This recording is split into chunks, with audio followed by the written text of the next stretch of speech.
Hello and welcome back. Today we are going to be doing a little bit of a short stream, I imagine. We're just going to practice some starts, take a look at some things. Nothing too crazy. We are going to be starting the Papal States run, and so I wanted to practice a little bit, and since you guys seem to like these kind of short impromptu practice sessions, we will be doing a little bit of that. I think there's a couple other runs we wanted to take a look at. I haven't taken a look at Krakow at all, post changes, and so I did want to take a little bit of a look at Krakow, but I imagine Krakow is kind of just going to be a lot of waiting, so just want to get in there and take a look at some of the journal entries and have a little bit of a think about how we are supposed to develop as Krakow. Now, it used to be the case that you couldn't get mass migrations until you owned all of West Galicia. You have to fully own a state to get mass migrations, which was a significant impediment to your ability to pop off as Krakow, and so you had to just try and get that as quickly as possible. This university is probably not worth having. You're probably supposed to delete it at game start. But let's take a look at our journal entries here. Crisis and issues. Okay, so we have to research nationalism. So I imagine this one would actually just be kind of a long, sloggy wait for nationalism. Poverty crisis. I think this is... It's hard to get standard living under 7. Is this a new event chain that we've just never fired yet? How can we have never fired that? And then we have expanding the Commonwealth. Yeah, maybe this is not a good one to just kind of take a look at early, because if we have to get nationalism to kind of get through and check out some of these events and this sort of stuff, it'll be a little while if we're playing, you know, normally. I suppose if we just go nationalism right away, we can kind of see what's up. This is definitely a run that people have been interested in seeing. We've done it before. We've done Krakow into Polish Lithuania before any of this stuff. But that was at a time when the game overall was easier, but these events make it easier, so maybe that one's going to be good. Okay, so what do we do here in terms of, okay, so we have 3 available infrastructure, so really not too much on the choices here. We probably want to delete this, we probably want to delete the rye farms, and I imagine we just go with something like, on a per infrastructure basis, I wonder what's the very best. I have to imagine it's 1 tooling workshop and then like an iron mine and a coal mine or something like this. And we could probably just start developing that right away. Iron mine, coal mine. Actually, I don't hate the rye farm because it will kind of raise SOL and help migration, I think, a little bit. Well, like wood's always good, but we're gonna employ all of our pops like instantly, so maybe wood's not so good. Like iron's a little bit better than coal in terms of just thinking about it through the like lens of the PMs. It's possible we're supposed to even delete some of these textile mills to make more room. We now have a room of 2, so we can support 2 mines and then we're out of infrastructure. Because infrastructure is whatever the construction is divided by 200. That's how much infrastructure the thing uses, if my recollection serves me. Although it might be different on stuff like government buildings. Well, obviously it's different on railways, because railways, why don't we just research nationalism and take a look what's up. Krakow jump scare, basically. Hide your kids. What nation is the worst, do you think, in this patch? I mean, Gobir's gotta be pretty rough. Worst is like a weird type of question, because that's hard to answer. I can tell you the nations that have suffered the most as the result of 1.5 and local goods changes are probably the Middle East ones. Egypt is now really rough relative to what it was before, and perhaps that's a better metric. Like, the countries that are like worst are still going to be like this, or Gobir, or you know, Sikkim, something like this. Krakow's journal entry caused imperceptible amounts of radicalism in Polish states. Okay, so it doesn't do anything. Hey Matt K, how's it going? So yeah, I mean, like, this would just be, us to actually play the Krakow then would just be a really long waiting period. And we could do a Krakow run, but I don't think we're going to. It's going to be a matter of just getting lucky and having a good spot to probably not even get independence from Austria, but increase autonomy rather. And if we can increase autonomy and take West Galicia, I think that would be the most optimal outcome for an Austria war, and then we turn our attention towards Prussia and Russia, trying to utilize Austria's help. I really like this run specifically. Krakow makes me miss EU4 and how you could ask for help with independence like ahead of time. I think that's a really cool diplomatic mechanic. And so maybe Krakow is one we leave for when Spheres of Influence come out, which I think I'm going to get early access to at this point. So top 5 micronations who don't deserve a coast, basically. Dude, what a power title. Switzerland, we were thinking of doing a meme Switzerlake run at some point, but Switzerlake being an EU4 achievement where you play as Switzerland and you can't have any coastal stuff. But Switzerlake would be so hard. Like, okay, you go after like Baden first, or maybe you're supposed to take this. I mean, the mappy's okay, but you go into Baden, you go into Bavaria. Bavaria is an excellent state. I probably don't give it enough love because not used to playing too much with Bavaria. But like, okay, we take Baden, something like this, and then Bavaria, and then why don't we switch to Switzerland and see a little bit. The Mad Pro. How's it going? Krakow is very cool. Good morning, Paul. Oop. Let's switch to live chat. Association. It rings a bell. That's what Pavlov would say. Krakow is very good in early builds where multiculturalism was easy to obtain. Yes, I think that this is kind of when we did Krakow, and so there were no mechanics to help out Krakow, but I think it was probably easier than it would be now. Yeah, this is maybe not a good test. What else can we test? The last thing we test for today is going to be Papal States, but we could test something else too, I think. Why don't we haven't even unpaused. We can take a look at Manchuria. I expressed an interest in playing Manchuria before, and then again on a recent video, and people seem to actually take a liking to that, but for that we have to... Oop. Oh my god, my brain sometimes when I look through the menus and my brain just lags and it doesn't it doesn't do the right thing, so... You could very easily grow 400 to 500 in a short amount of time with the old build, yeah, and now I think it's a lot harder. I've never seen anyone play Switzerland. Bro, I kind of want to do a Switzerlake run because that is such a hard thing to do. So most of the power you can gain in Victoria 3 requires you having a coast. That's why one of the biggest determiners of how hard is a run is, how hard is it for you to get to the coast. So another one we've been practicing, which we practiced last Impromptu practice session, was releasing Uyghur And Uyghur is hard because you have to go through Khakan, Afghanistan, Kalat, and Makran all the way to get to a coast. That's the only reasonable coastal path. And so, getting to a coast is incredibly hard. So if your constraint is you can't use a coast, then this makes... Okay, well, what are you supposed to do with Switzerland? Well, I guess you can trade with Austria and France. This is something. This is the only way you can acquire rubber, by the way. Actually, no, it's not. Wait, is it? Is there a way to conquer your way to a place that has rubber without touching the coast? So you can get all the way over here, in theory. And I think Kachin has rubber. So, okay, in theory... You could conquer your way without touching a coast all the way to, I think Sakhin has rubber, or Kachin has rubber, I'm not 100% sure. But in theory, I guess you could get rubber. But, maybe Switzerlake, I'm thinking Switzerlake is going to be the type of run where we would only want to do that if we could force our subjects to build, and then maybe we would have to try and subjugate out, but we would have to fight with zero navy. Because we wouldn't have any coastal things, so that would be also strange. And yeah, that'd be a very strangeness. I stopped asking since the last 2 times I asked, you already had it, but that time I didn't. But when I see you say hello, I think of it, because association.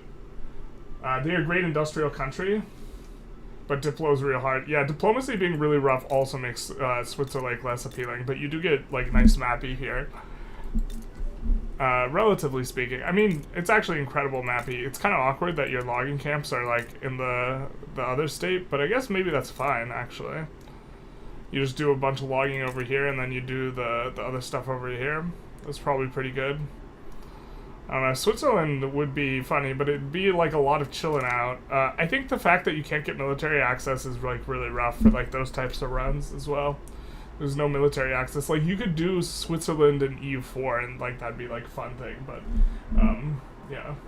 Greetings from OH Gamer. Man, when I see OH, I just think overhead because I'm like the gym bro in me. I've like used OH in so many things.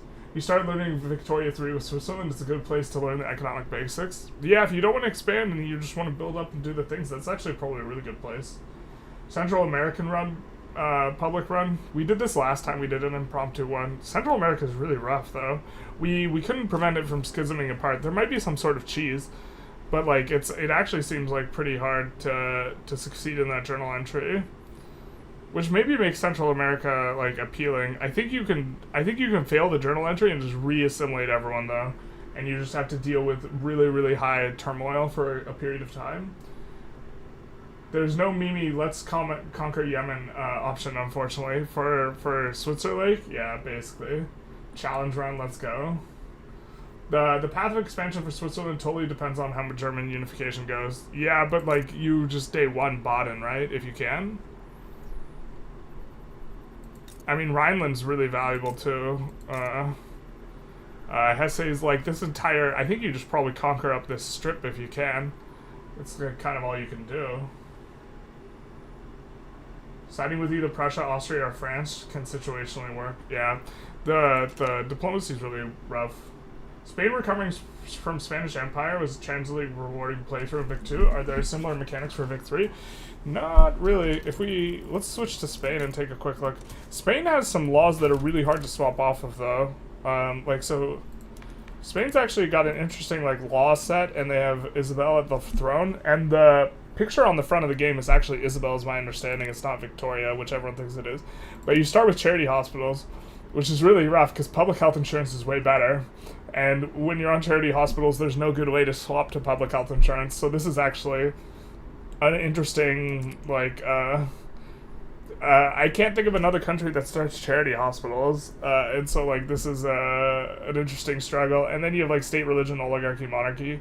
And you have, like, but then you have interventionism, which is good, but legacy slavery, which is bad. So, like, you could, in terms of, like, hodgepodge laws that no one else has any type of law that looks like it, Spain ranks pretty high.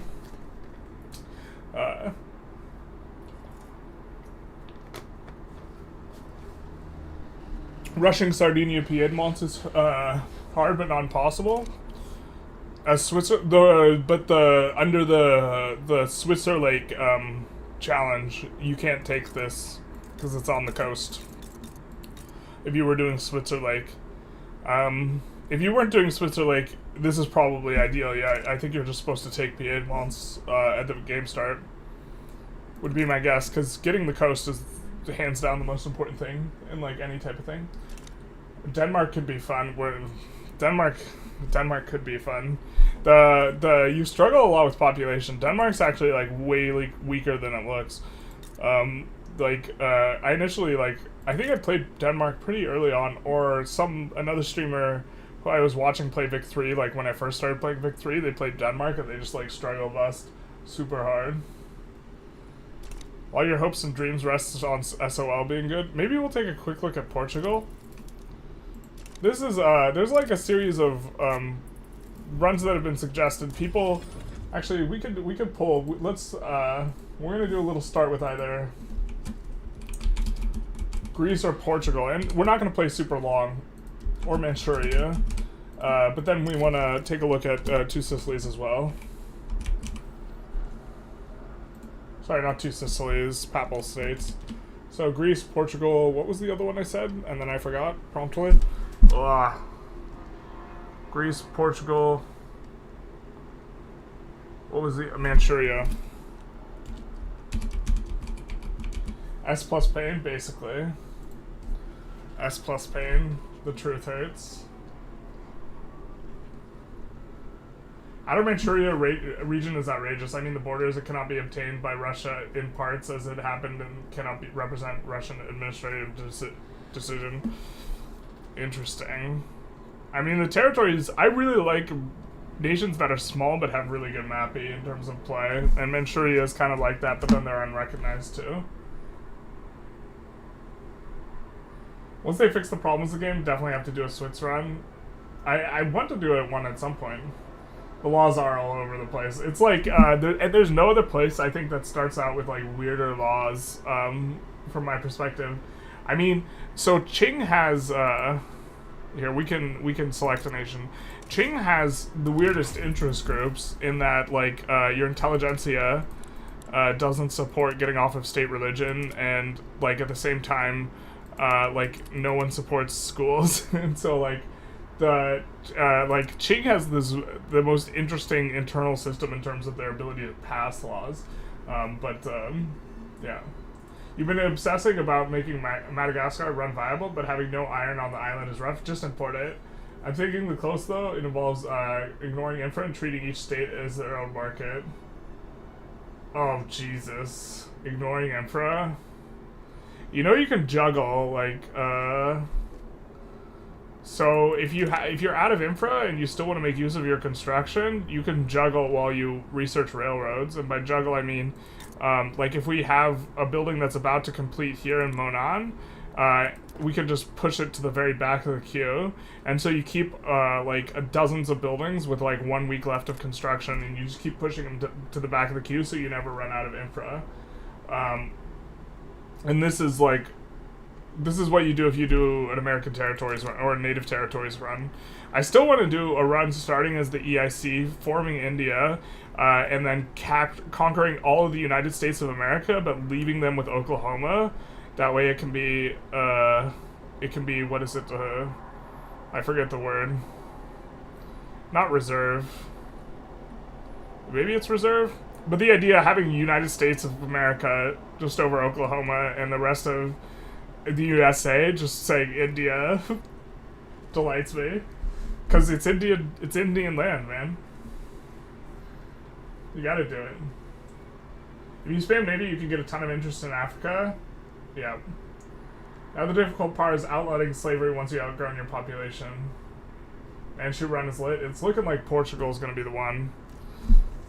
It is looking like Portugal. See, this is why we never play at Manchuria. This is why we can't have a nice thing. And don't forget that you need multiculturalism to prevent them from moving back. In case you didn't know, slave trade nations acquire population through interest in states with decent. Oh, it requires an interest? Interesting.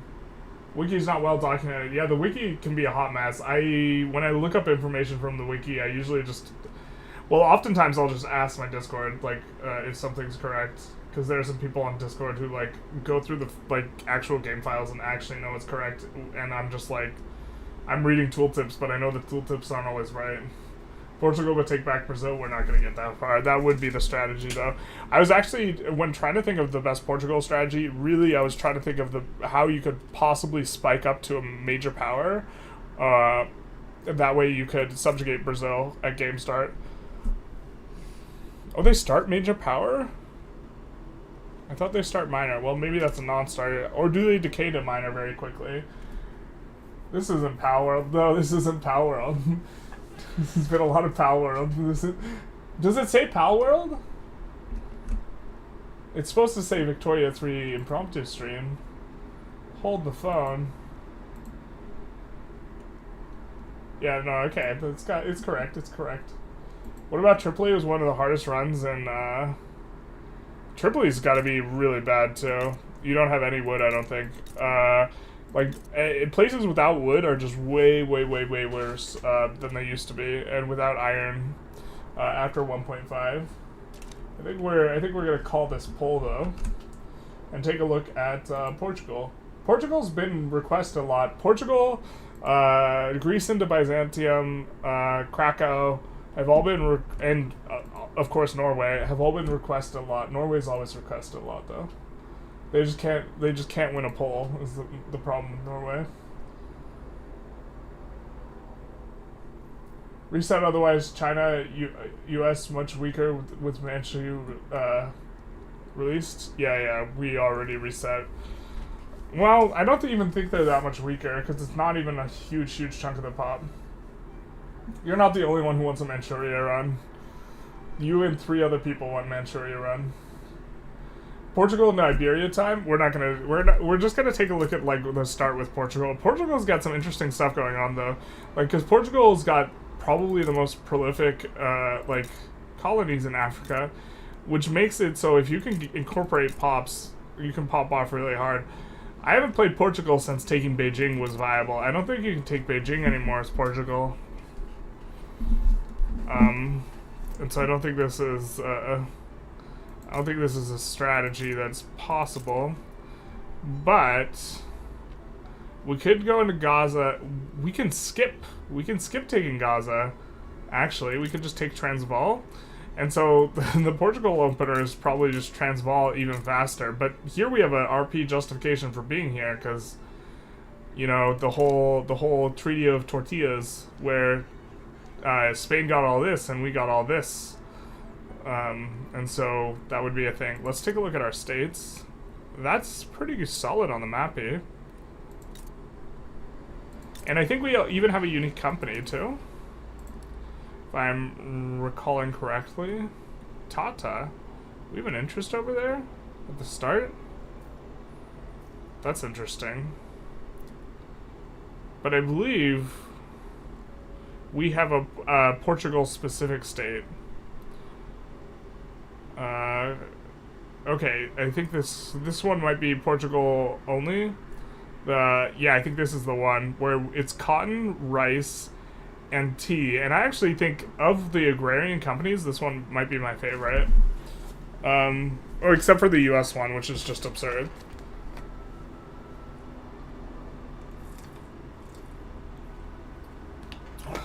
Portugal, but turning Africa Portuguese.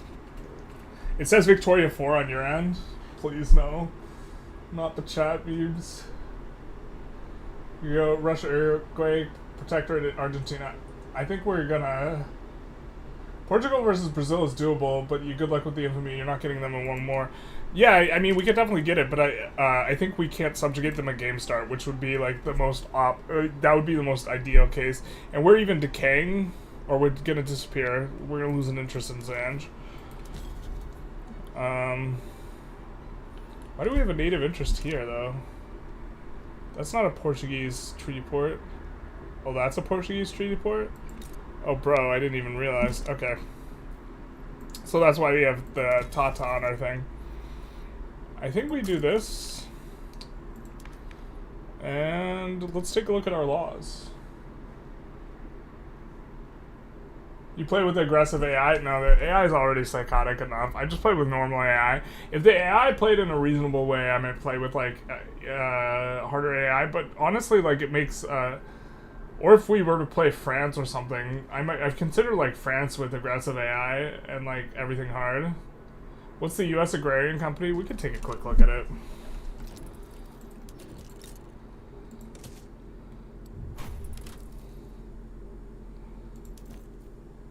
Not William Cramp and Sons. That is Cramp.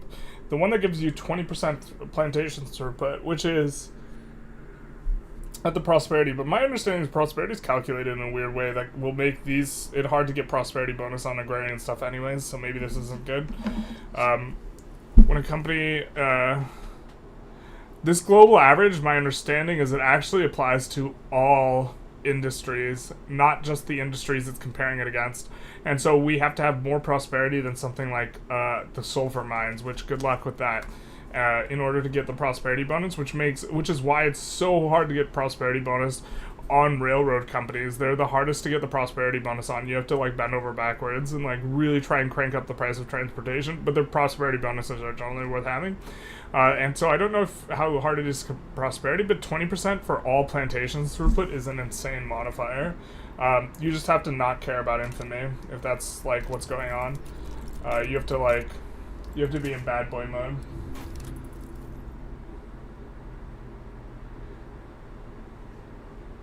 For independence roleplay, you've tried Sweden and Norway.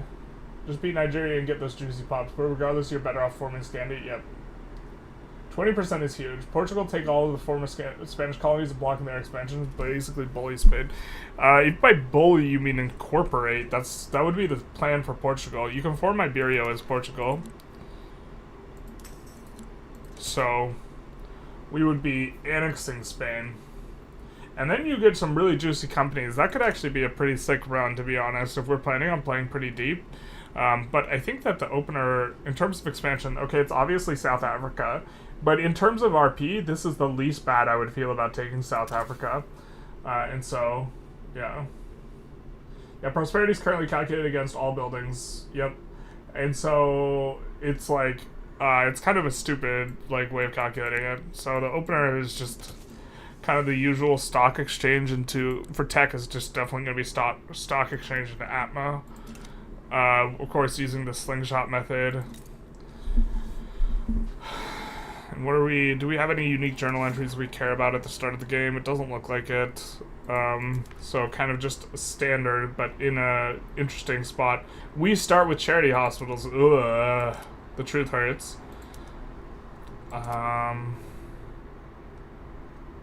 Freedom of conscience, though, which is gonna make making those guys weaker easier.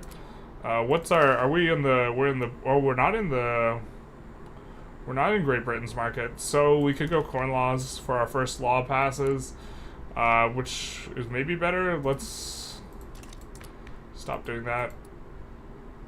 Not that we hate suppressing them, but we would rather have the authority.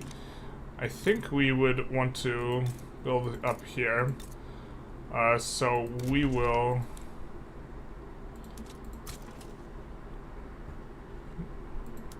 do some of this, and then I think we'll export all this.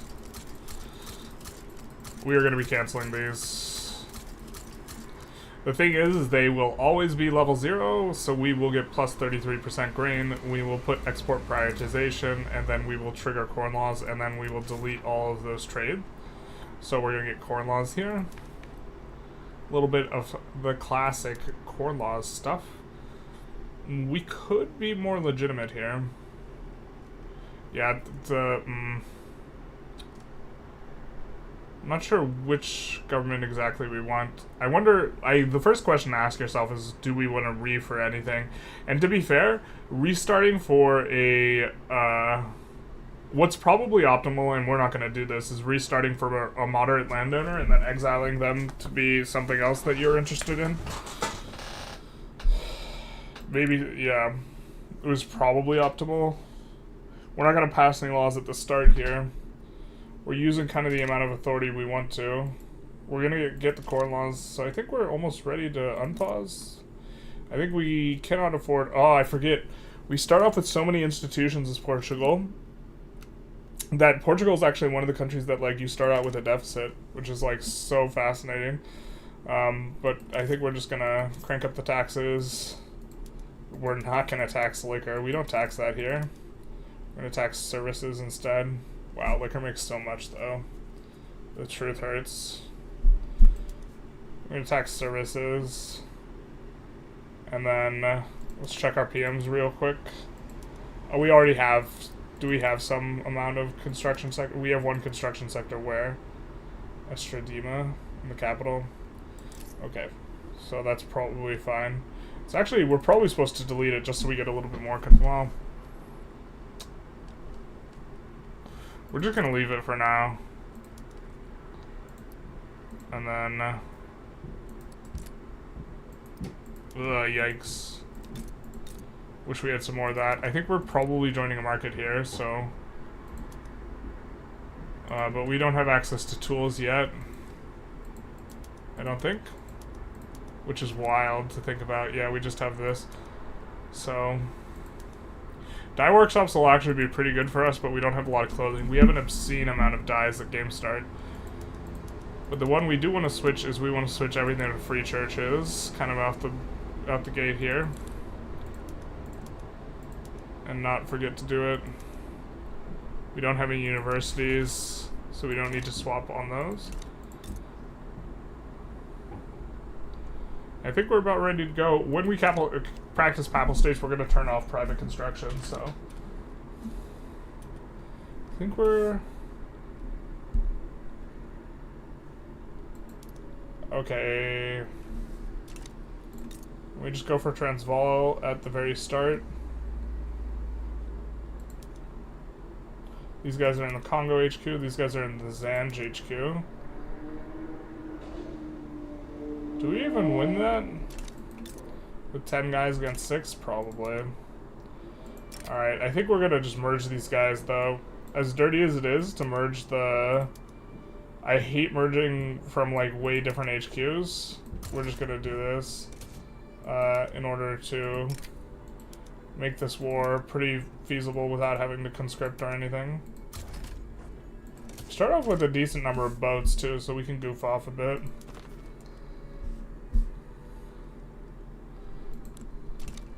Can you imagine releasing this and playing as that?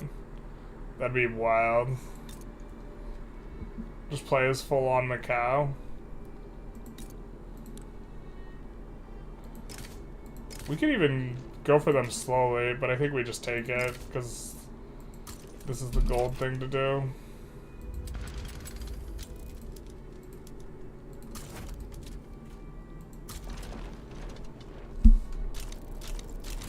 Alright, we get our corn laws here. So, now that we have the corn laws... Oh my god. Sort by goods. Let's do that.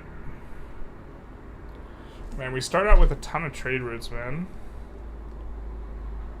We're importing tools from Qing? What kind of... What is this wickedness?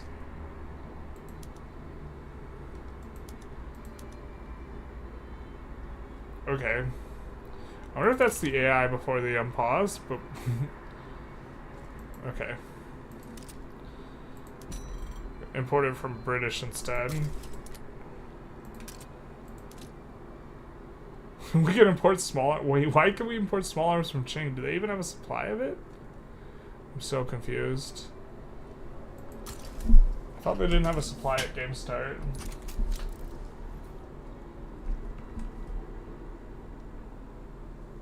You're 100% sure that the prosperity calculation is just borked, or Paradox will fix it sooner or later? Yeah, I mean, it makes it really unattractive to use a company that for its prosperity bonus that has like well, like the good, like good example is the generic food company. People have a hard on about that, but generic food is like a terrible industry, especially on a per worker basis.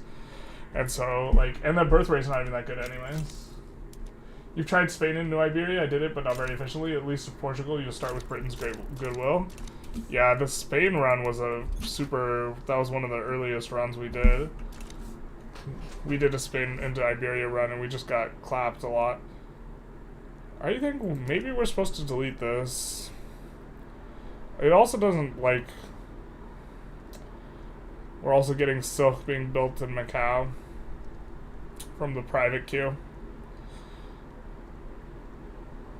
But do we delete it now or later? I'm not sure.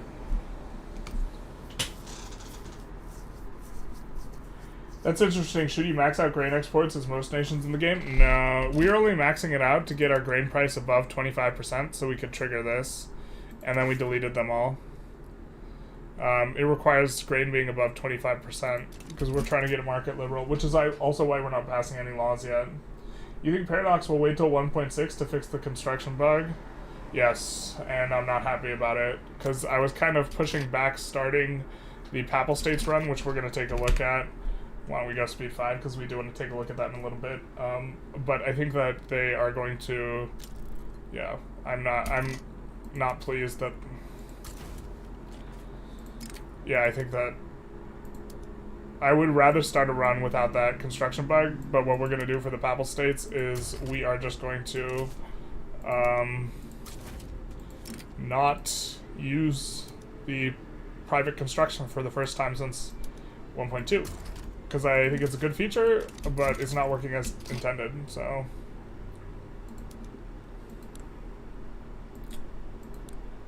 We could offer support. We could also just join on UK side for nothing.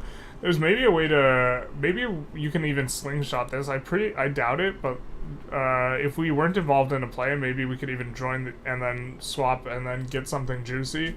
This is, if we were super trying to min-max Portugal, we'd see if that's like a feasible thing. Because if UK would let us take Beijing, that would be so strong. But also they would have a little bit of trouble because they would have to expand out from here.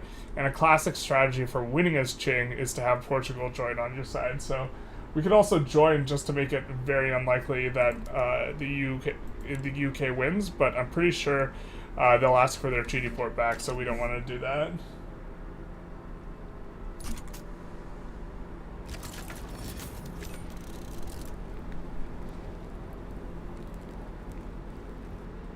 I've never managed to get Gibraltar off of Vicky, although I'm very close to being able to trade for them. That's probably the easiest way with the new trade state mechanic. I couldn't do it in my Spain run because it wouldn't let me. I wasn't allowed to take this province from them because it was like a treaty port or something like this. Or this was my impression at the time. Maybe I was just messing up. You could also see is the. Oh, yeah, we can see if the market liberal doesn't die as long as we have corn laws active. Someone did mention that. I'm not sure if that's the case. I'd be curious what their sample size is, to be honest, on that, but...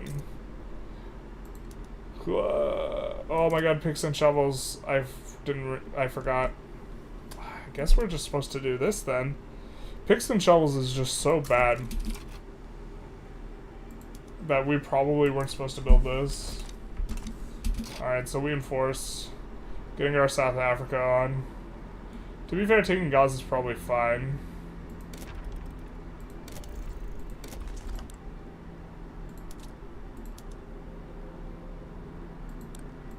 Wait, you mean to tell me that Portugal doesn't start out with colonialization? Wait, okay, we do. Am I just blind? I'm just blind. Okay. Perfect.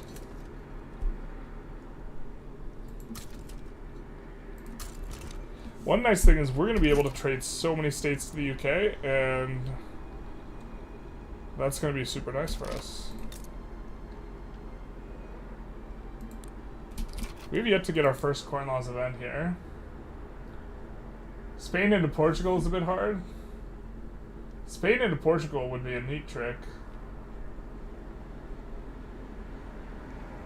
Just bankrupt Portugal and leave as Macau. Can't wait to see you roleplay the Holy Potato, the Holy Potato Empire. No bread, no freedom. Man, it's gonna hurt so bad leaving this on. We're waiting for a hero of the new age. Enacting per capita taxation off of land-based.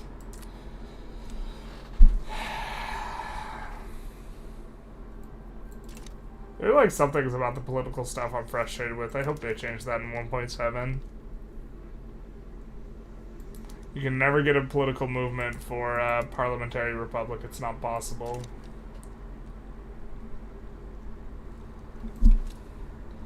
I mean, I guess we go for Orania too, but hopefully our pie doesn't get thumbed here. There's the modern conservative. So, the classic, what you do with every start, we get an agitator. That agitator is, of course, the modern conservative. We will promote him to grant leadership. By the way, we should have spent our authority and then refunded it, but for passing laws, we actually want him to be head of government. Hedonist demagogue. It do be like that sometimes. And so now we can pass laissez-faire. Classic. What are we even not spreading? Lathe, Napoleonic Wherefore, nice. Mass communication, not nice. Not nice at all. Alright. Did we... okay. So, we'll try and see... It's like, I feel like we've done this every time. Freistadt and Orania. Where's probably the next best place for us to go into? So we probably ditch this. Maybe we keep the interest. Really keen on the Rome run, how we start some of that. Yeah, this is starting to feel just really standard. The thing is, we eventually want Brazil. And so what's the long-term strategy for that look like? Is perhaps the more the question we're going to be asking ourselves.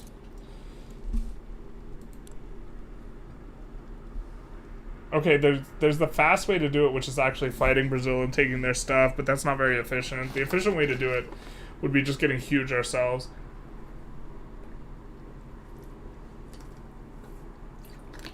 I wonder if there's a way for us to take South Peru or North Peru. So let's actually throw the interest in there. I've been intrigued by the play patterns that occur with this new setup where you can apparently, if you get North Peru and you free South Peru and Iquicha, they will automatically join. So you can get a lot of the most valuable states from Bolivia for really, really cheap on the infamy. And I think it might be even cheaper. The problem is the most valuable state is probably Antofagasta because of the company that's there. You have Timor-Leste based enough to make a run on Brunei. Yeah. It just feels very nice from the perspective of diplo, interests you start with. Yeah, I mean, that's probably the next one. It's just like the kind of the classic Transvaal. We don't even need to take Congo. Like the normal strategy. Curious to see how Portugal fares for you. Yeah, I mean, we're just practicing some openers, but like I'm starting to feel like Portugal just plays super standard, I think. And so maybe we swap to the Papal States in just a second here. But I'm trying to sink my teeth into maybe anything that's like especially unique about Portugal or feels especially unique. That like you have to like plan around. But you start out with oligarchy, which is actually pretty good because the trade unionists will have a really nice come up pretty easily. And then you will be able to transition off of monarchy as much as you want. It doesn't seem like you have much journal entries. I do want to test to see like if the corn law stays. But freedom of conscience is nice because we can keep the intelligentsia up a little higher. I guess we'll want to get it off of national supremacy pretty early. This is kind of what we'll want to do. But like even our laws start out pretty good other than the fact that we already have... we'll just protectorate them.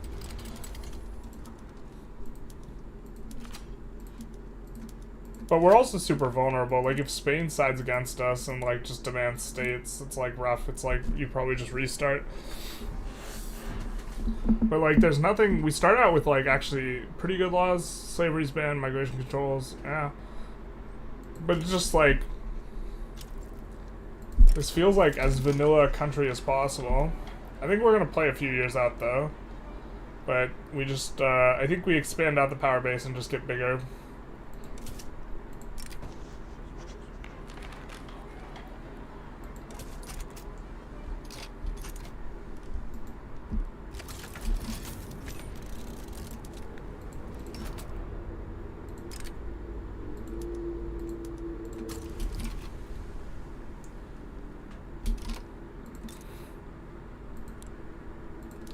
We do start out with, I suppose, way more of this than we should, which is one of the reasons we're losing money here. So we can't increase education or the health system, unfortunately. Colonial affairs feels like a waste. We'll just float it. I think we delete our...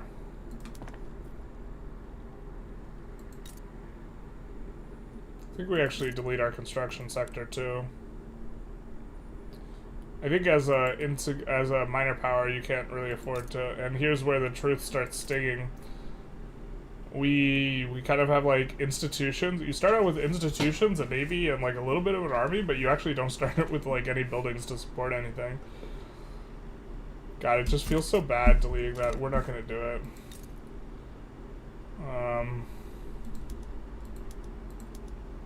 We go wrought iron tools, and we can turn on the tools on some of the stuff now. It's going to be very important on those.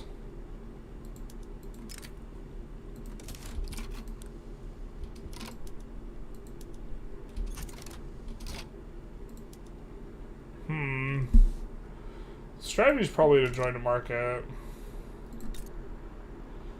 I know you can just join the UKs at the start. And in fact, if you join UKs, you probably can sway into their war easier.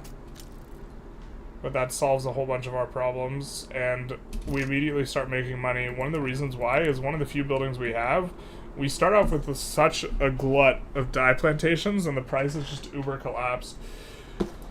And so this decollapses the price. It's really good for the UK too.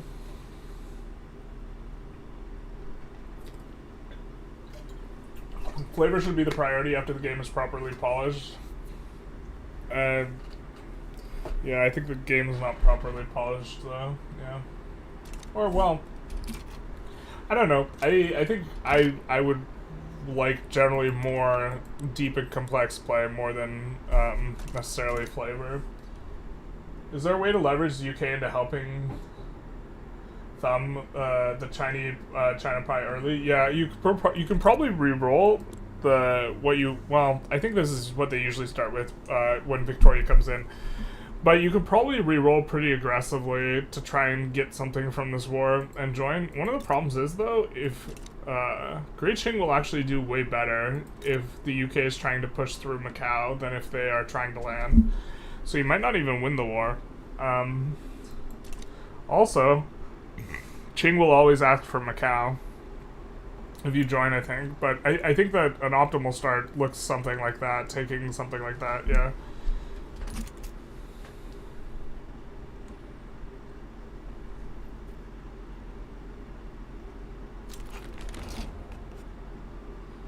Portugal and most nations badly need modder content for immersion. If I can't get my modding skills up, I'd love to adapt a VIP from Victorian to the Victoria 3 environment. Yeah, I mean, like, honestly, this seems just super...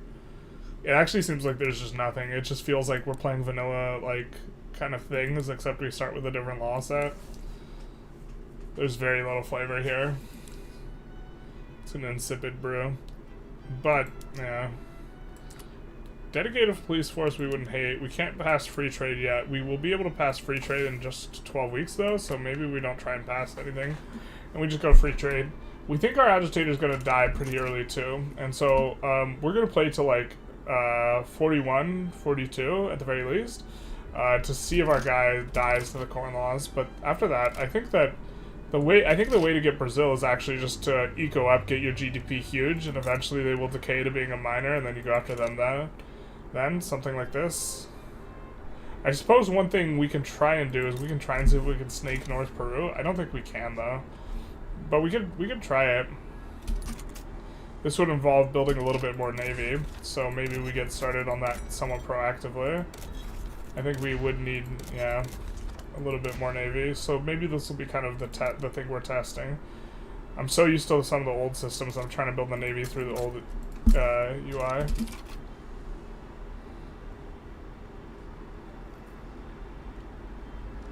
Unpopular opinion, I don't like mods. I like what they do, I just don't like managing them. That's fair. I don't like managing them either. Also, I make content like, and I think most people don't want to see modded content in general, especially in the tutorial side of things, because we can be one slot higher if we just reduce taxes a little. We'll do that. Now we're in their market, so maybe that, no, they still won't. I think that, I think we're gonna start putting in our consumption taxes now. We would like to pass this faster, but it's not like so important. Well, we'll put in that. We'll put in that. Now, why is the private queue getting any construction when we don't have a construction sector? I'm confused. I thought they weren't supposed to.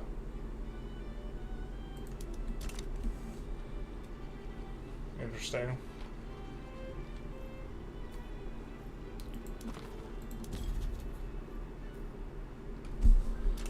I mean, we could... we're gonna get cut off here. We actually have the better... We get the better spot. The southern spot, I think, is better because we can go after Zanzibar easier.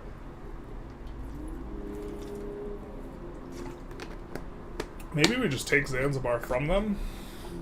Get some nice borders going.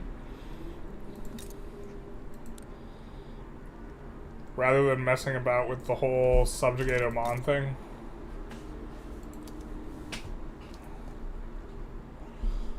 I mean, we could almost certainly do it.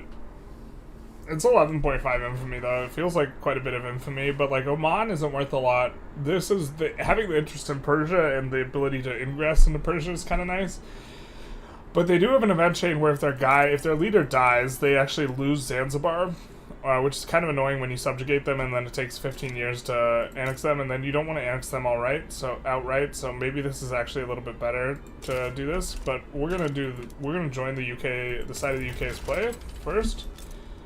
So that the UK can't join against us here, and then we're going to conquer Zanzibar.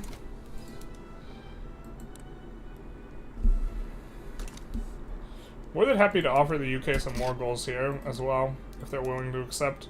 Transfer states, don't want to do that. War goals, hell yeah, brother. Conquer state. And they want to conquer... What's the worst thing we could give them? Give them Oman. We could give them Omani Trucial Coast. Why don't we give them Omani Trucial Coast? A little bit less border gore. It's not all heroes wear capes. You'd eventually become a clothing factory for UK for dollars. Makes sense.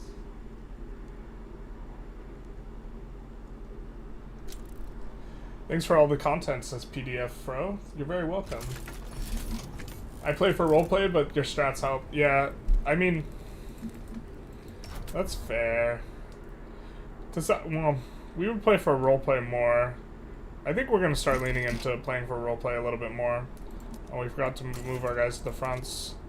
I think we got to put a few more war goals in on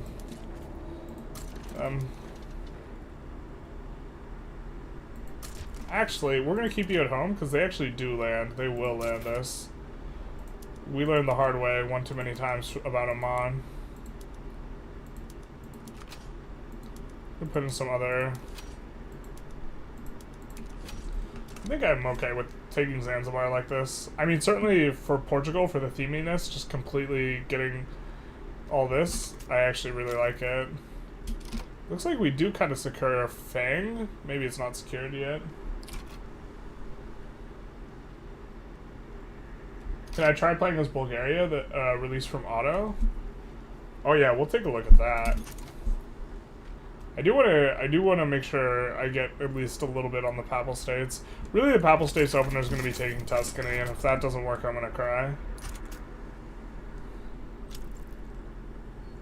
Oh, we were a little slow to assign. Oh, did we get conquered out? No, they're still front. Yeah. It's just, hopefully they don't push the front faster than our guys can get to the front. I hate, yeah, nope, they're doing it. They're doing it. Okay. They were doing it. It was almost done. The extended tooltip mod is so nice. Or toolbar. Yeah, I should probably get on that. People have told me a lot of times. But, like, also a lot of times, well, the type of information you put in and you decide is important is going to, like, change the way you look at the game, too. But I should probably do it. Well, I was listening to Bulgarian History podcast, and sync up the timings. Not sure we'll get the timing right, but we could try. So now we could use Lancers. I don't think we want to yet. Popular playwright. So the one thing we could try and do in order to get like major power status faster is just roll specifically, re-roll very, very aggressively for popular playwright. This is what you do if you're trying to do a super small run and you're trying to do it like fully min-max. The 20 prestige allowing you to come up in level. So our current prestige is 84 and we would become a major power at 92, so we're not that far off. This is going to be solid for us. Because we have two of the buildings we have two clothing workshops and we also have a bunch of dye. So we can also turn on all the PMs because we're inside the UK's market. So we should have done this earlier, but we're going to be a little bit, yeah, we're going to do it now. Even those ones, they'll send them back to the subby farms. That's fine. So we're just researching Atmo engine.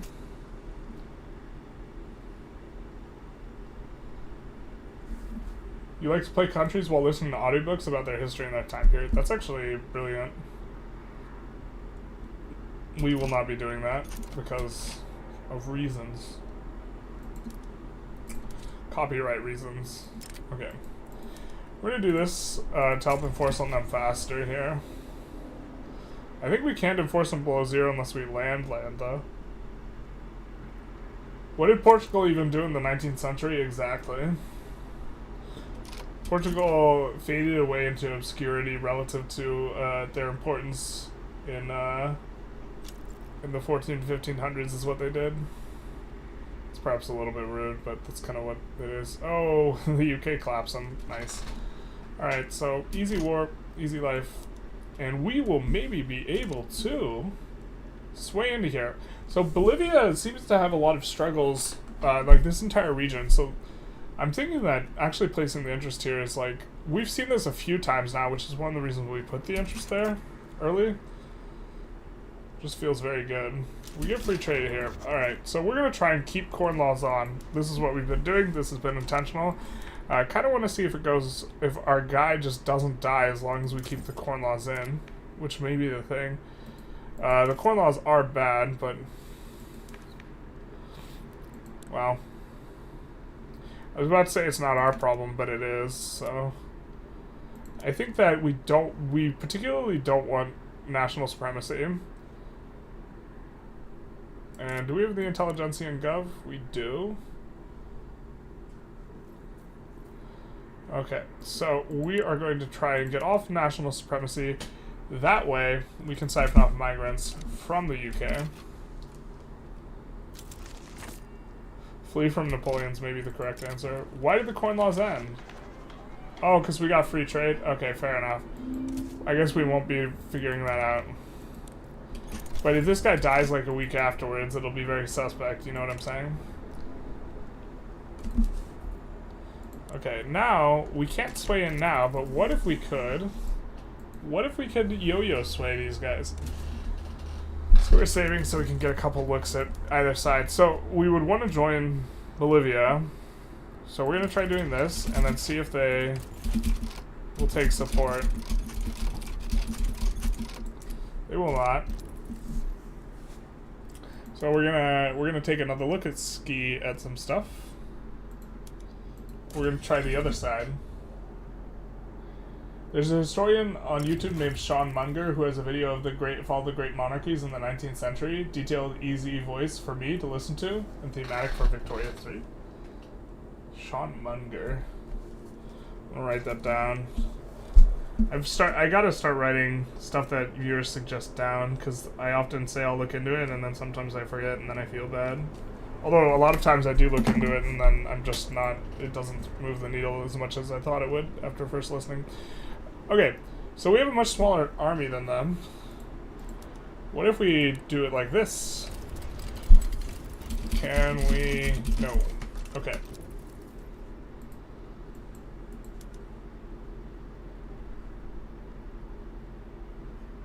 Wow. My friend is playing Pal World. We could be playing Pal World. We might play Pal World after this, to be honest. So I don't think we can take... This is why we have the naval bases, by the way, so we could land a 10 stack. I don't think we could take North Peru off of them, but maybe we can, just because they're revving.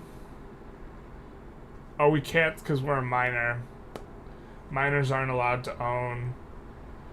Minors aren't allowed to own states or own subjects. That makes sense. You can't trust a minor with a subject.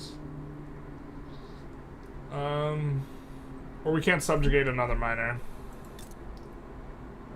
It do be like that, right? We have the interest. Wait, why can't... They're insignificant. We should be able to subjugate them, no?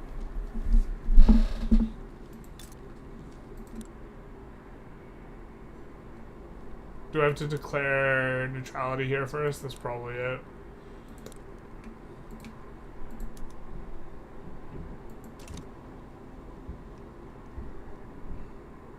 What's funny is they don't own any of the coast. The revolt does.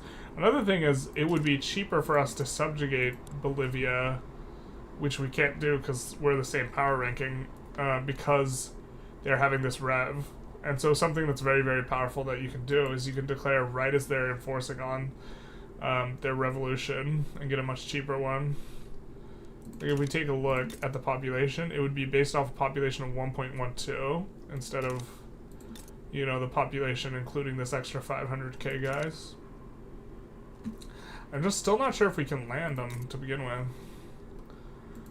I mean, we almost certainly can if we get the UK to help us. We can't subjugate them now because we don't have enough power rank, but we're about to build some boats, which would increase us to major maybe because we rolled renowned playwright, because we got super lucky. What are the benefits of taking treaty port versus the whole province? Well, it gives you access to untariffed trade. I usually go for provinces. I probably don't play with treaty ports enough. Untariffed trade with Qing is very valuable, and you can get untariffed trade if you open their market as well, but then everyone else does. But with a treaty port, this isn't the case. I think treaty ports should be a lot more useful in game.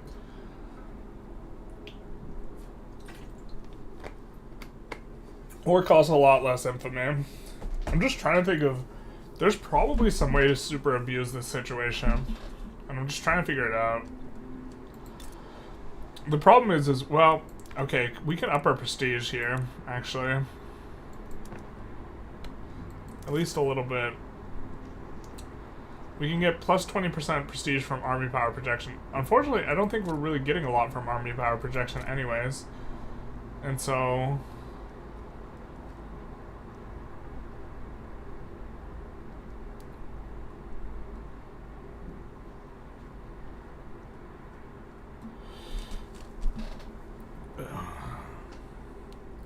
Getting 7 from army power projection, so giving us an extra 2. Even if it applies to navy as well, which I'm not sure if it does. Give us an extra 4 4 prestige when we need an extra like 9. Renowned playwright really carrying it here, but leading goods producer, it must be with dyes here. Coffee and dyes. Or we're not even we're better at coffee than dyes.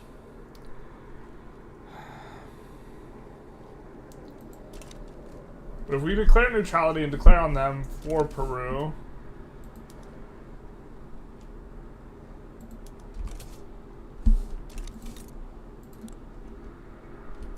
why can't we transfer North Peru? What? Am I missing something? Oh my god. Son of a bizzle. He's improving relations too.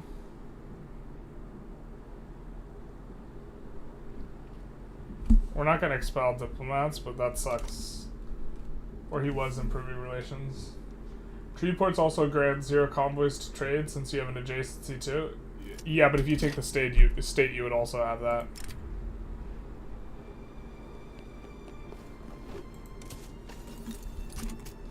You'd also have adjacency with the state. That's one of the reasons why going after Borneo is so good.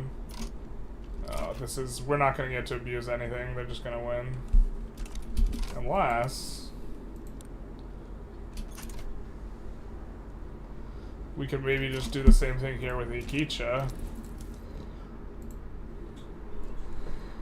I'm not sure. This is like such a hotbed of like super optimized like play. Involves like really accruing a lot less infamy for this really valuable land. If we offer support, I don't think we get anything, just obligation. Not only that, we couldn't really help them out very easily, but if can we yo-yo sway here? I don't think we will be able to. No, we can't. We can get them to damage relations, though. They've already wound up their revs, so they're just not struggling with that at all. And so it's not necessarily the case that we have to be more timely in this, so...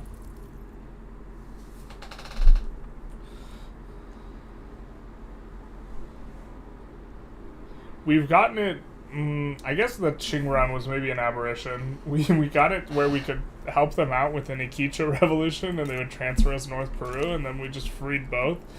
And so for 0 infamy, we got all of Peru. And I'm just trying to replicate that, but maybe that was just like, we can't get the sway because we're not strong enough. We would want to... do want to go after Peru, though. I also don't know if we're strong enough at this current, like, second here. We're waiting on a couple more of these boats to finish.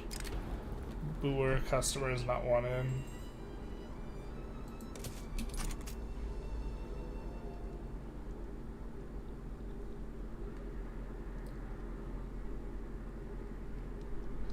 Yeah, so the thing to do would have been, if we were playing someone way bigger, right before that rev finishes, that's when you subjugate. That was an absolute bag getting North Peru for free. Yeah, that was really sick. I would love to repeat that. I don't think we will be repeating that though. That was insane. We're on 6.4 infamy, so we can just wait a little bit.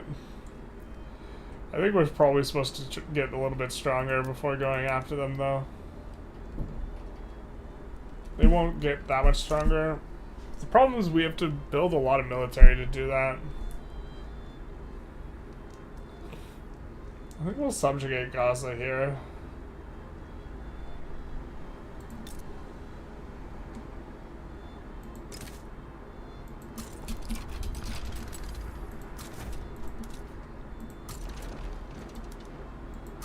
We hope our guys don't get banished to the Shadow Realm, but I think they don't, because Portugal has the Forbidden Port. Also spend the rest of our authority here.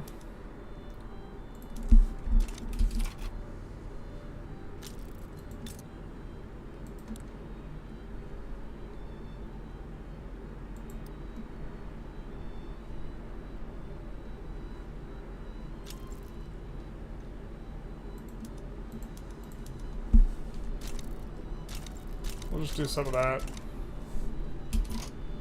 We also have a company that we currently can't use. I don't think we can get to a high enough level with anything a very good pace, though. We forgot to put in other war goals, which they might have backed down to, which was kind of our bad there.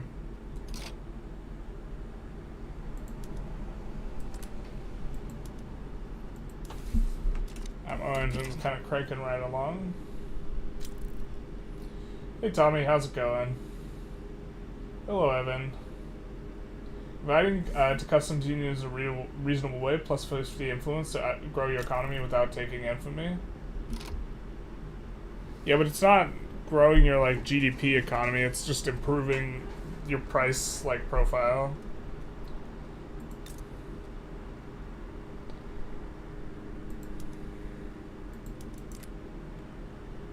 I mean, we are gonna want this once we get Atmo engines, so maybe we do some of this.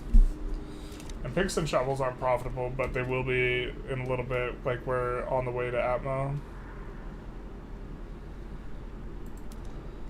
You want to get subjugated. Of course, going slower with them because it doesn't matter, and we do get the visual bug, which is obnoxious.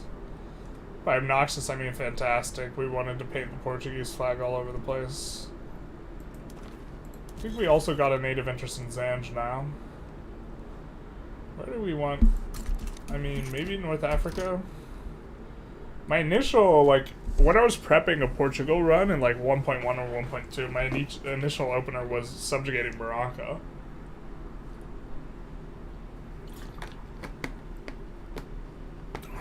Which if you join the UK's customs union, they'd almost always help you with. But I don't hate this, to be fair. They're unrecognized regional. I don't think we can subjugate them until we become a major. Looks like France has already gone after Mascara here. Or is in the process of going after Mascara, which makes it very unlikely they go after us if we go after Constantine. This is a play pattern I've been curious about. So will they side against us? Constantine's actually some pretty good dirt, by the way. You have decent resources, but on top of that, this iron mine One of the few ones that gets the 20% throughput. You do have this malice here on the Atlas Mountains, though. Portugal would be an interesting development bridge for lower SOL states. Would be interesting development bridge for lower SOL states. Could we get a Morocco GDP check? Sure. 1.8 million. So roughly a third of us. But yeah, I mean, this just feels like a super straightforward start. Like, there's nothing crazy about it. Is there? Am I missing something, chat? That's, like, especially unique about Portugal? I mean, they're one of the few that starts out with an Intelligentsia monarch, which is, like, kind of an interesting thing to focus on. But honestly, they don't seem that interesting in terms of what's going on. I mean, once we get off Nat supremacy, we'll be able to get we'll be able to get the Irish who are busy starving over here. Right? This all seems fairly straightforward. Our corn laws guy hasn't died yet. But they normally do die very quickly. I don't know if it's hard-coded. I wish I knew. It's just, like, observational. It's also frustrating when they die, which is maybe part of it. But I think we might switch over to Papal States in a second here. And by switch over, I mean restart with Papal States and take a look under the hood for them. It's mainly just trying to see what's up with a lot of these things. I guess we could actually just go for this, even though I think we lose. Yeah, let's go for it, even though I think we lose. So, in order to go for it, we're going to add a few things. I always forget. Alright, we're going to add some frigates. We're going to add them in states that will just increase the level, but not really properly employ up. We actually don't want them to properly employ up, because if they're not properly employed up, we actually don't have to pay. We won't actually have to pay for what we're incurring here. So we're going to do that to kind of start setting things up. And then we'll also, at the front of the queue maybe, add some cannons here. Job seekers. No, we want to sort by peasants.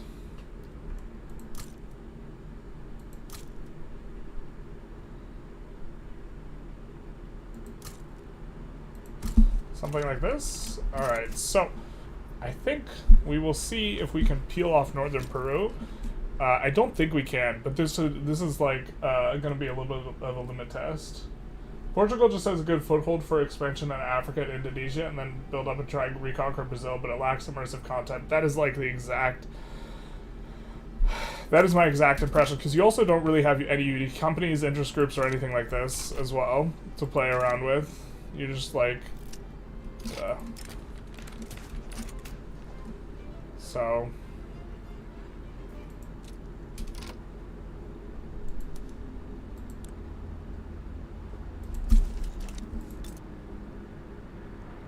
But 6.2 infamy, this is what we would want. This is the bag we would request.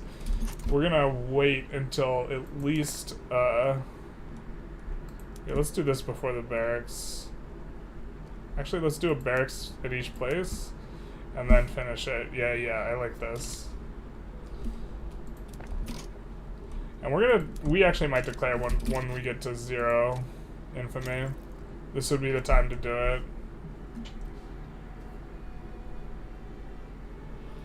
And just try and figure it out. But like obviously the RP play would be reconquering Portugal. This would be the ultimate goal, or the ultimate reconquering Brazil. I think once you get both, if you're still a monarchy, you tag change, and then you form Iberia. Okay, we're gonna try for it. Transfer subject. Well, let's save first in case we want to try something a little bit different. But like I think that this is not. I don't think we win this. I don't think we can land on this. So, but one nice thing is I think we can get a foothold here. Actually, well, no. I think we'll win this. Actually, let's be a little bit.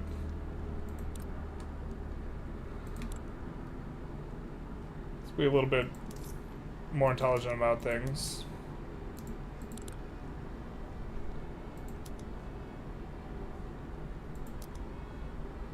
think we actually want to keep these tiny little armies because we're gonna try to abuse landings. Okay, so what do we got cooking here? Barca and Estrabandua, or however this is pronounced, will give us a good amount of conscripts. I think we don't want the conscripts in on the landing portion. Maybe we actually just want to eat the malice. We probably want to eat the malice. So we're coming up on 14, so we will raise a whole bunch more conscripts.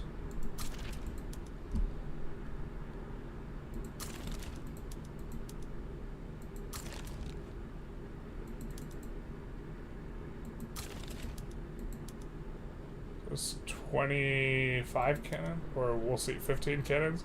So that brings us to 19, and so we'll get another 10 out of these. And then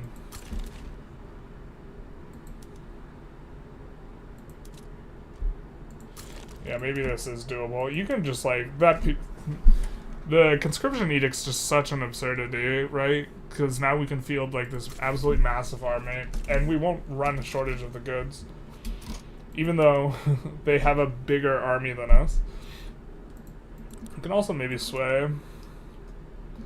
Obligations become subjects, transfer subjects. Yeah.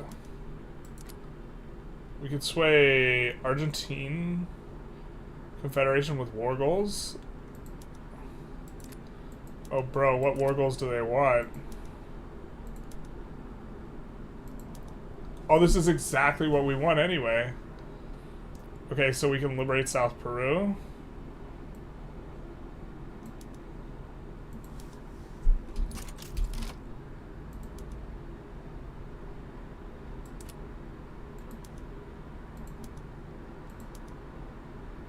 Return Antofagasta, yeah, right. Yeah, right.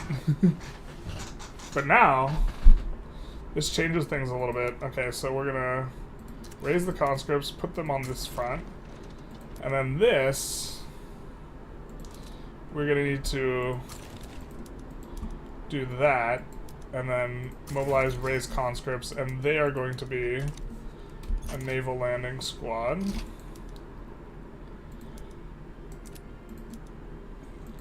Transfer subjects Brunei or Gaza. Transfer states. Oh, we could give up just some nothing thing. We could give up Portuguese Kenya, for example, to get the UK. So this is super doable. And Portuguese Kenya cost us basically nothing. So we definitely want to also lib Iquicha here.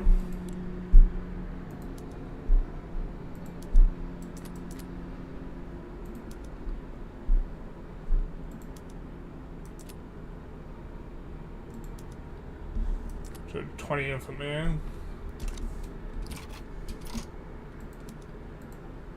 They're uncertain. So we could make Iquicha primary.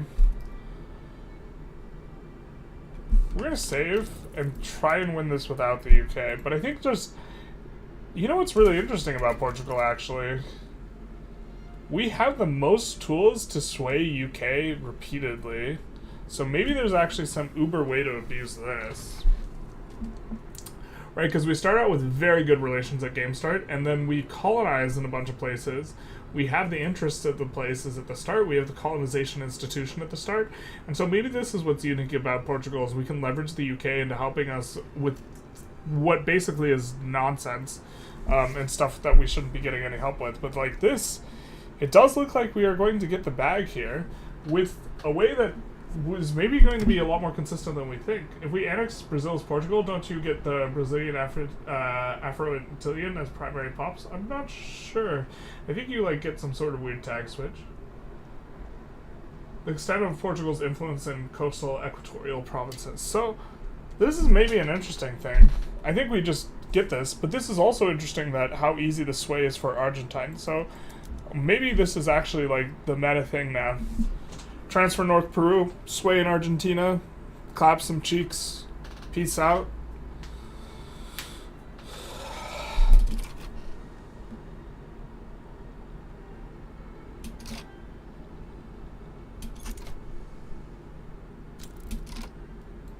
Yeah, but we can take a look at what it looks like with the with the UK. I'm assuming we just crush. But we have to lib Iquicha.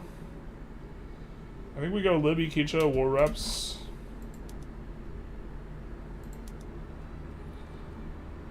We would want Antofagasta as well.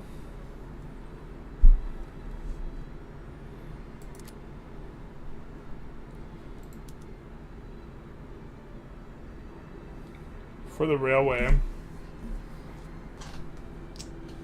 Liberate Iquicha. Well, we know we're putting this in. And the question is do we go for war reps Antofagasta? Do we go make primary war reps?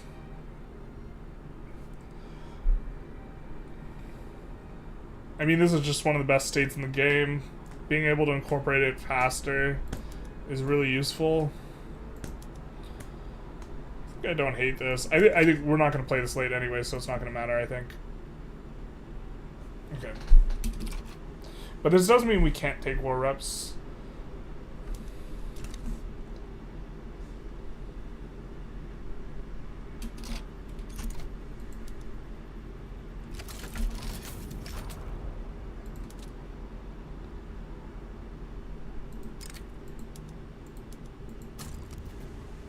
We'll try that. Mobilize these bad boys too. Bad boys, bad boys. They're really bad. They're irregulars. At what point do you just decide screw the world, it's mine now? Just before you stop playing? Yeah, this is kind of the thing. I generally don't like to play that way. Unless I'm trying to really push things for some reason. So we got Atmo engine. Oh, we got lucky with our nat spread too. With considering our luck with the nat spread, I think we might just go water tube boiler, get some progress into it, and then go railways. I think I like this. So I don't think they have anyone covering. One thing I hate super bad is that where the armies are visually actually doesn't correspond with where they actually are. And so we have to actually, like, or if you're trying to play super tight, you have to see if the guys are at the front. Because a lot of times they will visually be at home and then they're actually at the front. And this is like super common bug, but it looks like no one's here, which means we get a free push. And so we just need to recruit additional guys so that we can push as quickly as possible. Yeah. Unfortunate we don't have at least one more Lancer, otherwise we'd be able to rapid advance on all these guys, but it's not the biggest deal. If we started conscripting earlier, we would have been able to get it, but this seems pretty easy. And we're kind of getting the bag here, no? I feel like we get the bag again here. Yeah, this just feels like abuse. Okay, so the fronts merge, so let's just come in here. No, we want to make use of the fact that we have more than one commander, so we'll come in here so we can advance multiple places at once. But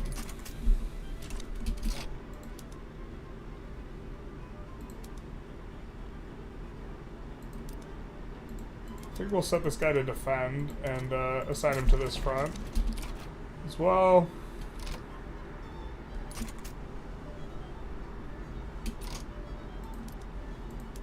I think we'll get another guy on defense here. We're not looking as much to push with these guys as much as we are to grind and just occupy kind of a coastal line here. Empiricism unlocks pretty nice. I think that does mean we can increase our institution, but we don't have the gov admin for it. Can we add another construction sector? I guess we can. So let's do that. Bro, are we popping off with Portugal? Is Argentina the puppet? No, Argentina is... They just want to break down Bolivia. And I think that this will be pretty consistent, to be honest. Aw, too bad. So sad. Yeah, look at this. A free push. Bro, this is disgusting.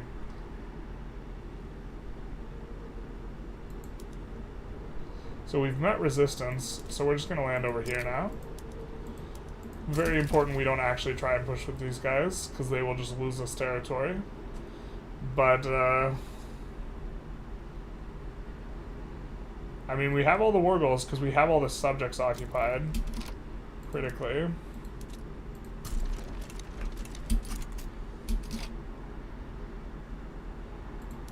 Let's get this guy on the correct front. Set this guy on this front up here. But I mean, this felt really. I thought this wasn't gonna work, and it just works. A big part of it is we got Argentina swaying. What's this about? Annex Lower Canada? Man, UK be wildin'. Conquer Senegal, humiliate France. What? This is actually gonna wreck our economy. Because we're in the customs union. We are not about what's going on here. And they're cocky, even with all this. What's that about, really? Is this the... Yikes. Luckily, we're not going to be playing this game deep. This is certainly going pretty ideally. It looks like it's not that much of a long shot to pull off either. Yeah, this, like... Well, because it looked like we could sway Chile, and then to be fair... We could sway the UK with anyone. We could sway the UK with Portuguese Kenya. Like, so... Which, like, we're getting cut off there anyways. The entire point of grabbing that is just so we can sway them. And so, and then we get, like, look at this. That's a bag. Bag has been acquired. Let's get some bag emotes going on.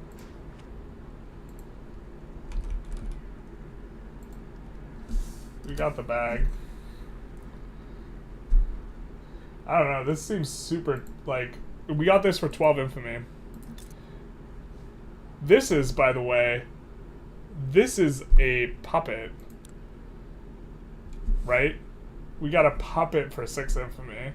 So the annex is next, and we got a state adjacent to them, and the state has one of the best companies in the game that we're going to get access to in 5 years.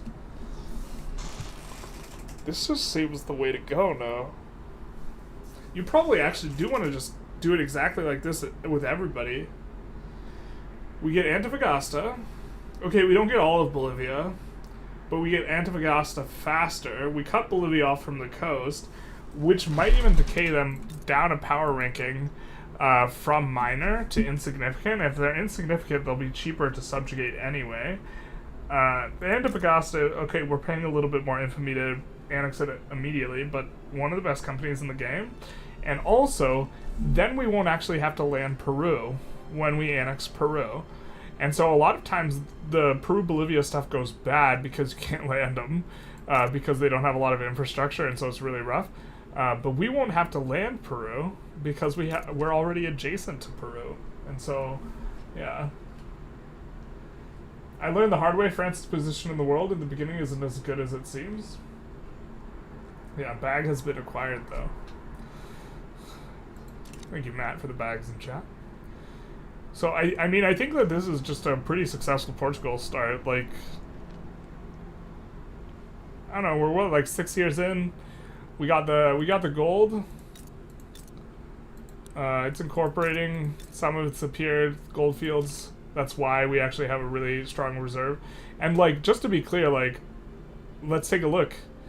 If, our income, half of this is minting. Like, I can't stress enough, like, how good going after South Africa is, and how this is, like, the fact that you go after South Africa and then you get the ball rolling and then everything in Victoria 3 snowballs. Like, this is such a big reason why, like, people ask, like, how do you have really pop-off runs? Like, this is a big part of it. You also can, in theory, like, save scum to get the gold fields faster. But then we have this too?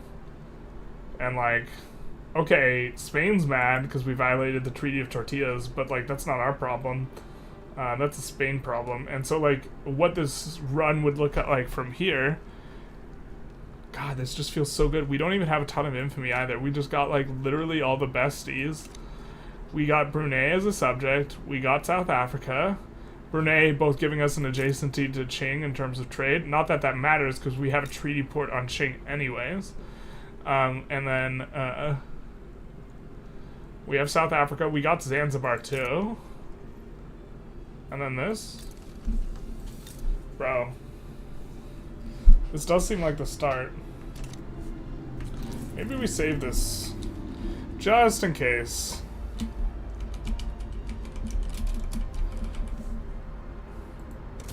But I don't even think we like uber lucked out. Like the Qing one we uber lucked out because we got it for free. Like this we paid the infamy for. Yeah, if you took Acre, North Bolivia, then you would have the rubber province in the Amazon in the future.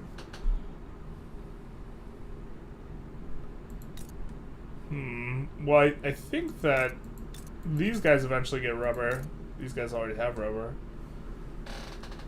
But I also think we might just subjugate Bolivia later as well. But this is the really low infamy thing. Because this is like only 12 infamy, and it should be way more. And they're about ready to annex too. Like, I think we end up saving quite a bit of infamy because we don't have to lower loyalty twice. And also, we get the annexation way earlier, which is really significant because they will have gold. They have gold mines here, right? And so our ability to annex them earlier is worth some infamy. And we get the annexation earlier because we puppeted them instead of... If we subjugate Bolivia, then it takes us 20 years to get this. Instead, it's taking us 5. And this, I mean, it has gold. I think the gold's there at the start of the game, too. So I don't think it's rolled when they built this. I think they just start with 4 out of 6. Antofagasta also had gold appear. Bro.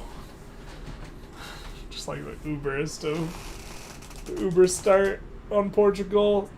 This seems so cracked. I think it's not even Portugal, though. You could do this on anyone. This is how we should open with the Papal States round. Let's take a look at that, because that was the entire point of this stream. Now I'm just gonna feel bad because we're gonna do something that's not gonna feel that good. We are going to have the constraint. Oh. Show me another tip. I want to learn how to play. Alright, we're gonna go into game rules.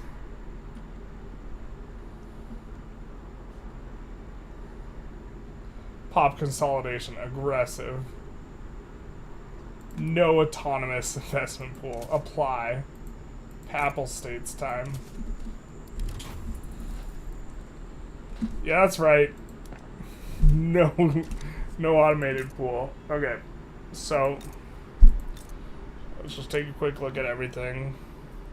We have the most pop here. We have very little iron. We just have a ton of sulfur. I'm pretty sure the opener is going for Tuscany.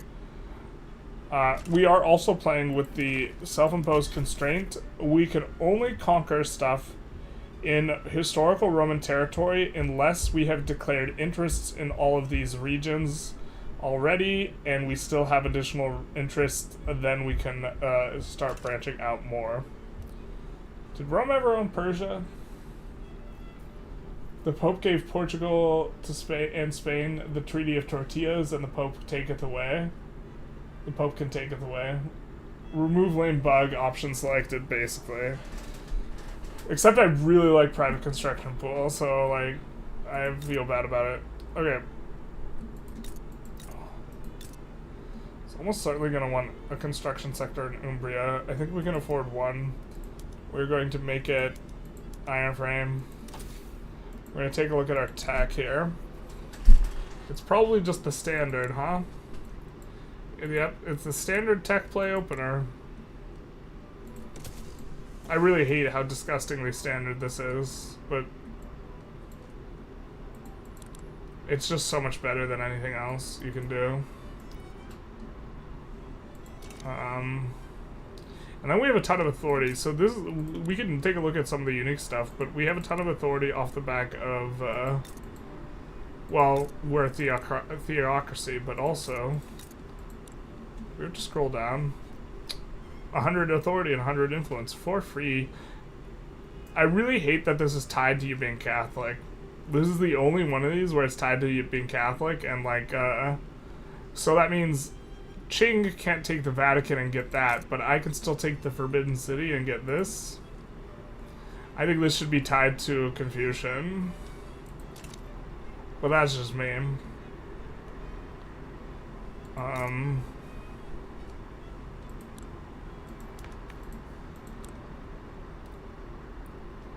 The Curia, I think we do have some unique stuff on these guys. Baronial is not the normal one. Stratocratic and the other one are, but these guys strongly endorse theocracy instead. I think that's the main difference that they have. But let's just take a look. Nobody's named differently. The Curia might be a little bit different than just Catholic. Pontifical might be different. I'm not sure. I have to check this, but I think this looks... It may be national supremacy is not the normal. So, the academy is planned by God. Oh my god, I'm definitely making that joke. Holy shit. Insane. Such a good joke. This economy is planned by God. There will be no private construction. Ancient Rome never got into Persians. Persians checked them at Mesopotamia, modern day Iraq. Bummer. Strat, wait for Austria to form HRE, then take them over. If you guys have seen my Austria run, we tag swapped to Rome at the very end of it. So we could be both Holy and Roman for the HRE. I wish you could put private construction queue on halfway through the game. It's not fun. You can switch halfway through the game. It just requires, when you switch countries, you can go into game rules, and you can change them and apply, and so you can switch and then switch back. I believe you can do this. I'm not sure. Actually, I'm not 100% sure that works for switching that specifically. Or Buddhist or any Eastern religion. Yeah, I 100% agree. I'd be fine with any of that. Or I'd also be fine with this applying to any country. Right? What I dislike is that it, like, objectively speaking, well, there's actually a little bit more to this, but in terms of in-game mechanics, Catholic's the best religion in the game because they're the only one that gets access to a building on the base of the faith. However, like, not discriminating against the largest population group in the game is pretty valuable, so, like, you could make an argument that Mahayana is better or something like this. But, okay.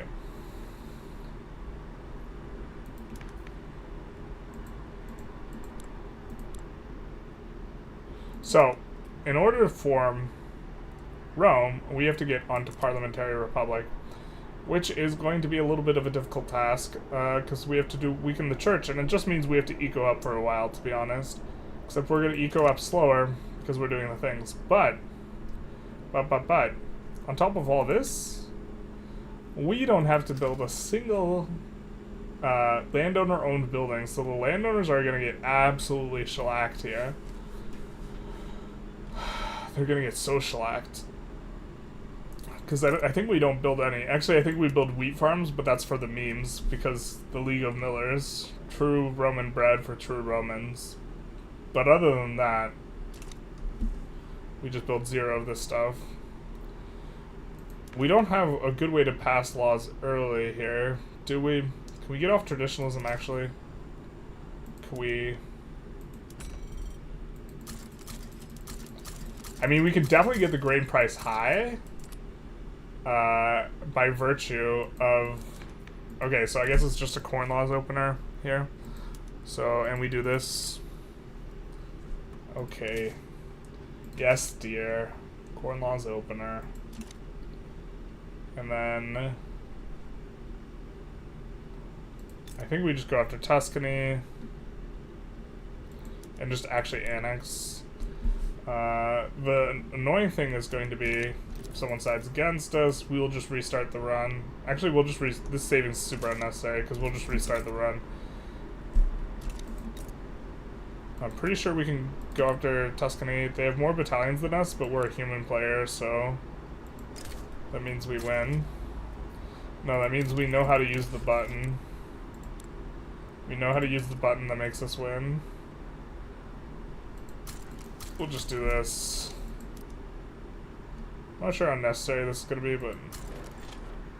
Why is mobile artillery both not upgradable and not represented here? Oh, because it's ahead of time in tech? What is that decision about? Why would you give them mobile artillery when they don't have access to the tech? And then, I mean, I guess I can't downgrade it. I guess I'm fine with that. But we have a 4-2, we have a 4-1-2 army at the start. So that means our conscripts are going to have to be... Oh, we don't even need... We just need Lazio, to be honest. Let's pull back some of this. Lazio will be fine. The army of God will smite them.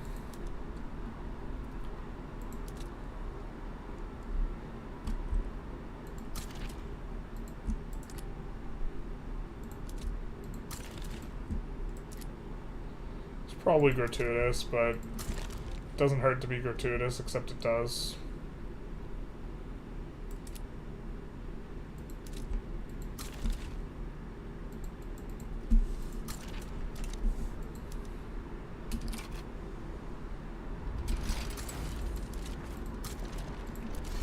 $60 conscripts. It's for sure gratuitous. Now, where are we gonna want to expand first? I think we're actually want to go after Constantine or Greece first.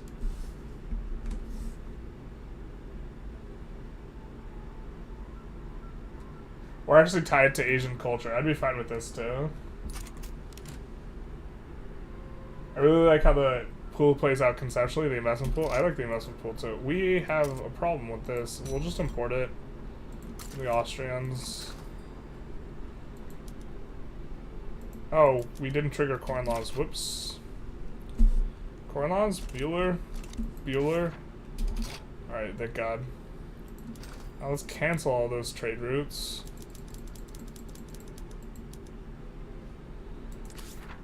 I think we're gonna want to prioritize import on this, at least until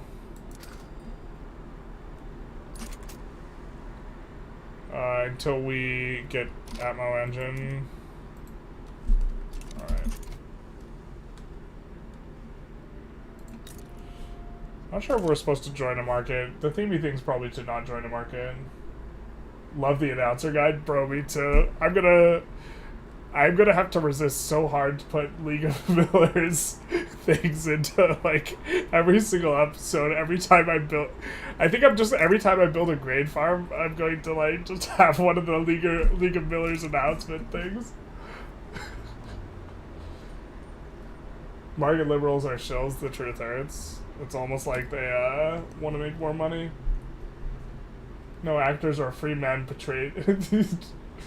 No actors or free men. We will get true bread for true Romans. Tuscany should be linked with Austria. The Dukes of Tuscany were relatives of the Habsburg. This might be the case, but I think they're just getting annexed today. I have a game in 1862, yeah, and non-stop crashing. What can I do for the game not to crash? Start a new game, unfortunately. Very often, or not very often, but occasionally, you will get a bug that just completely kills the run, and what I do is I just start over. You could also try loading a save from like 5 years prior and just hope you don't get the save bug. But if it crashes on the exact same date every time, this is like, I don't know how to fix this. Actually, someone in the stream might know much better than me, but this is beyond my knowledge. We could sway Austria, not that we would, well, we could just become a protectorate of them, which is actually maybe not terrible. It would probably be good, but I'm assuming we don't do that for themey reasons. Okay, we are going to need to put this on auto expand. Do we have tools? We might not have tools. We'll put it in the tooling workshop there. The tooling workshop's going to be better here. That's pretty late that we're going to be swapping to that. I think we're going to swap and then import, to be honest. We have a bunch of excess bureaucracy, so...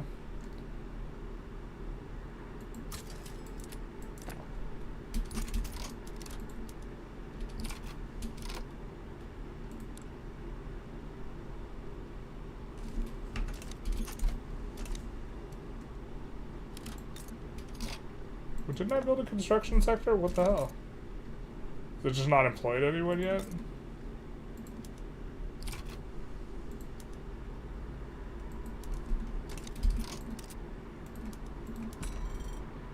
Just gonna import this. We're only ever gonna import that. We're never making silk ever. We're never building anything except for wheat to supply the League of Millers. True Roman bread for true Romans. Protectorate, we are protected by God.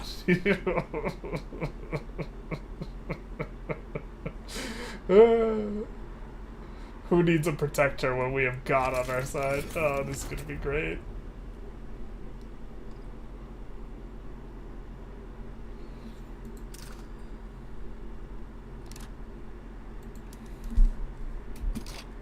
Oh, we're gonna have to micromanage everything way harder though when we have control of the investment pool, which sucks, but it is what it is. We'll import this. I don't know why the demand's so high on that. We're gonna import it from the Ottomans, mainly because they have taboos against the booze. Has anyone else started using protectorate as a verb since playing Victory is just me? Is it not a verb? Whoopsie. So we're gonna get Tuscany as our opener here. And then I think we go after Constantine, to be honest. Well, actually, we don't have enough boats. Do we really just have to do the old ways? Because we're not gonna go... Okay, so the optimal strategy is, of course, doing the Mara shuffle, where you go into Mara, and then you take Oman, and then you take Persia. This is what's optimal. This isn't how we're gonna play this run, though.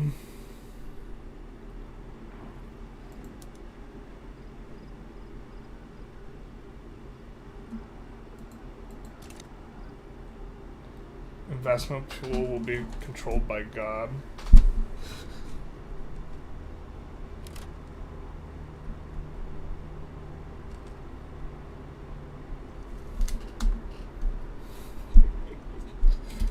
Alright, we're definitely supposed to spend more of our authority too. I think I'm just getting kind of lazy here. I just want to like see and make sure that this like stuff works.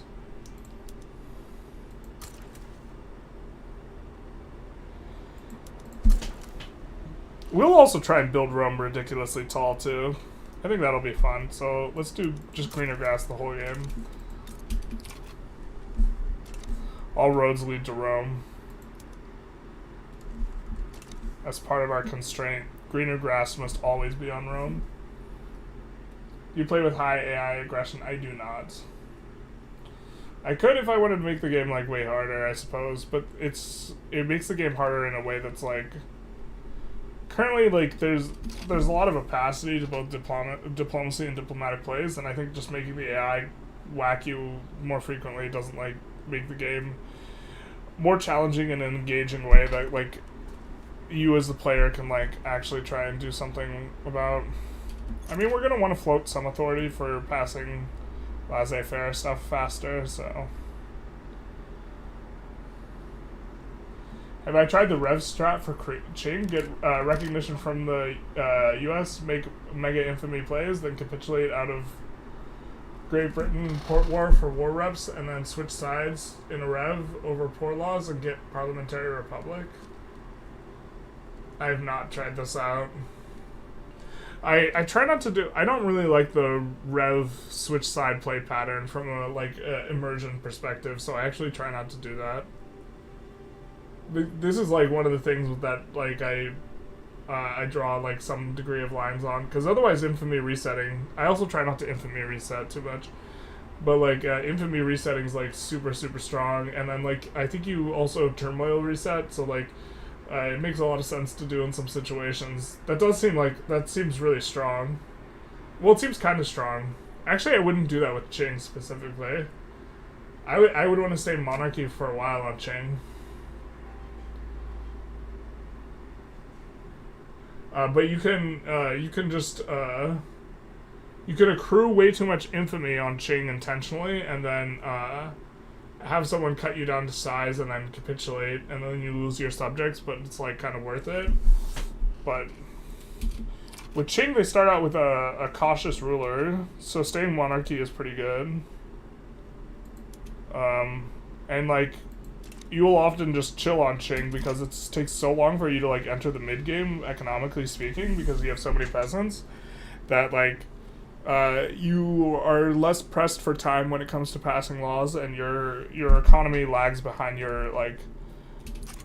You're less like crimped on that like that aspect of what's going on. So we'll stop mobilizing here. We have acquired Tuscany, which is what we want. Yeah, I think Constantine's like the next one, because Tunis and Tripoli are still going to be subjects of the Ottoman Empire. We want to acquire a lot of the Italian stuff diplomatically, and so I guess North Africa is the place to go. But here's the question: is how much navy do we need to be able to do this?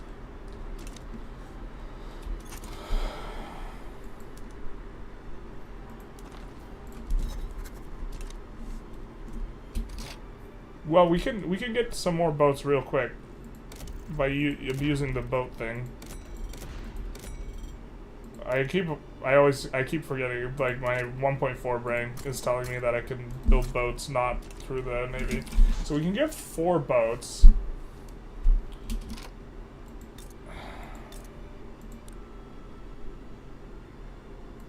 You know, it might just be annex them too. The problem is we're gonna have to rumble with France relatively early, so, and we don't want to do that, so I'm sure that this is the strategy, no? Right here on that.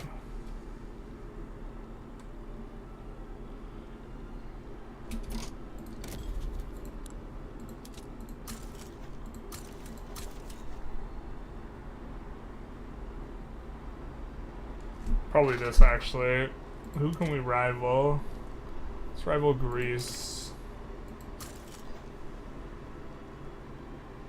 We also want to subjugate Greece. Actually, these guys will take 10 infamy to subjugate through events. It's probably cheaper just to annex them, so maybe we just annex the miners. Yeah, I think we annex the miners, or at least subjugate the miners. The thing is, we're not going to be forming Italy this run, so... if we don't form Italy, it might just make more sense to annex the miners. Apart from Italy, there's a fair number of Catholics in the Balkans. Good points. Yeah, what you suggested is like the right way to think about like super optimized runs, but the cautious on the Also, Qing's like in terms of passing laws, like you get to the ideal law set slower on Qing than anyone else, and I don't think there's like a way for it to be different. Wouldn't going after Constantine put you in a collision with the French since they have conquered Algeria in general? That's exactly what it would do. But what would you propose for restoring Roman borders?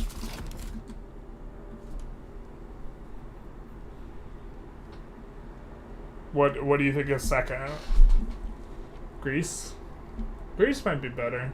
The thing is, if we're going to go after Constantine, we have to go after it early. And I kind of like the idea of going after Constantine and Mascara and then trying to suffer the French. And because France will not try and land Constantine and Mascara, they'll try and land us.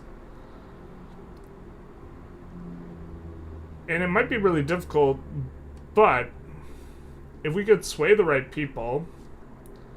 Well, first of all, France won't be able to declare on us if we have positive relations. They'll only be able to join plays against us. And to be fair, them joining plays against us will be a little bit annoying. But also, if we clap France, we can release Occitania and call it Gaul. Which is pretty... I kind of like the idea of. Does look like we're a little bit on a spending problem.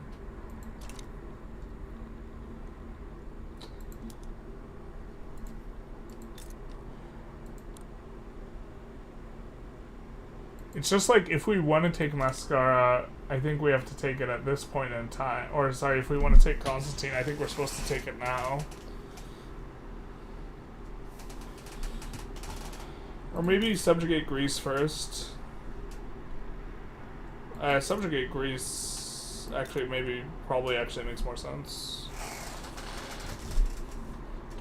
I mean, we're gonna have this exact decision not too far from now, but...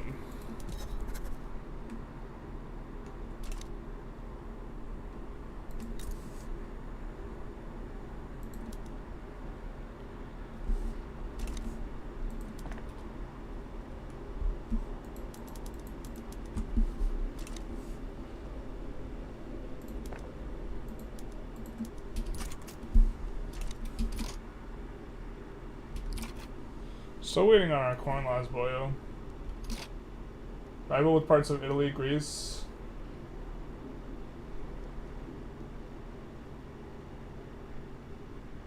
Can you please explain how to make a naval recognition war against France using naval invasion to Corsica? You declare war on them for recognition, and then you just land Corsica, which they won't be defending very well, because it's in the Italian strategic region, and all their units will be placed in either Occitania or France. And you only need a little bit of territory to enforce. If you put in anything other than, like, war reps and recognition, though, you might actually have to enforce something substantive, and so this will be difficult.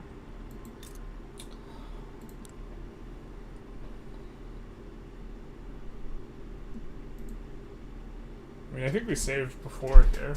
So the other option is just swallowing these guys at the very start, too. Because we want to annex Sardinia, Piedmont, and the two Sicilies through event. Modena is going to cost more than that event would. For example. We're going to cost less, rather.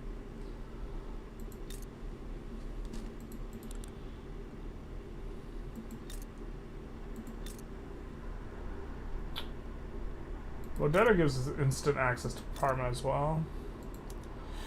Yeah, it's unfortunate that we aren't going to be forming Italy, because normally you wouldn't go after these guys if you were forming Italy, but we're going to be doing the Roman Republic, so we will not do it. So maybe this makes more sense earlier on.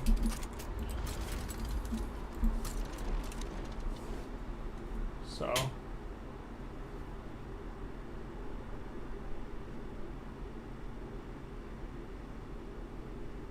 But France will use Navy to block the invasion? You'd think so, but not necessarily. Also, you don't have to land Corsica. If they're using the Navy to block here, then you just land French Guiana. If they're using the Navy to block that, then you just land this. If you're using the Navy to block that, then, I don't know, land Paris at that point. The point is you can land anywhere, so you just land wherever their Navy isn't. And so, yeah, you just sail around in a circle, basically.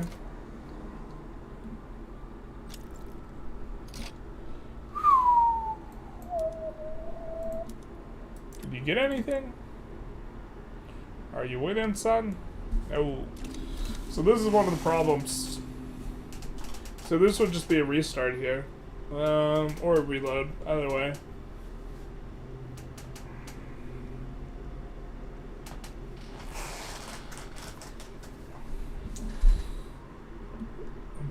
Notice, there's nothing we can do to sway them back. Can't even become their subject. Which is something we wouldn't mind on the short term, so... Man, I hate diplomatic plays. Did we not save beforehand? But I mean, I think that's gonna be what we... It's just gonna be between these three guys. I don't think there's anything too crazy about... We've also played these guys somewhat recently, so maybe we don't need the practice. We did want to take a look at Bulgaria, though. I'm more curious about taking a look at Bulgaria, so let's take a look at Bulgaria. Right, because this is just a read. Is there anything crazy we can do? This guy is not... So what we might do at the very start is we might re-roll this guy and get an abolitionist. Actually...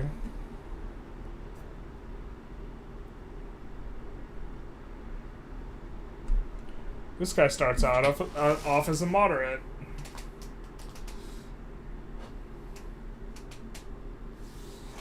Okay. We're rethinking this opening.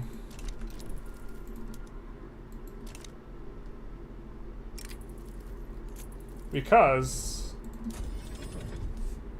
if that guy's a moderate, and he's not the leader of the church, oh, I guess this is maybe we need to check that. If he's not the leader of the country, that means we can exile him.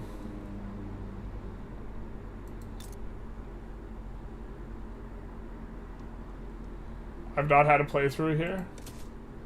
Are you practicing more starts today? Egypt, maybe? Ottoman War can be devastating. Egypt's a good one to take a look at. We're just going to take a look at Bulgaria, though. But I wanted to see... Yeah, I mean, this is not the same gentleman. And this is a moderate. Do we have access to nihilism? What? Does anyone know the most anti-theocratic...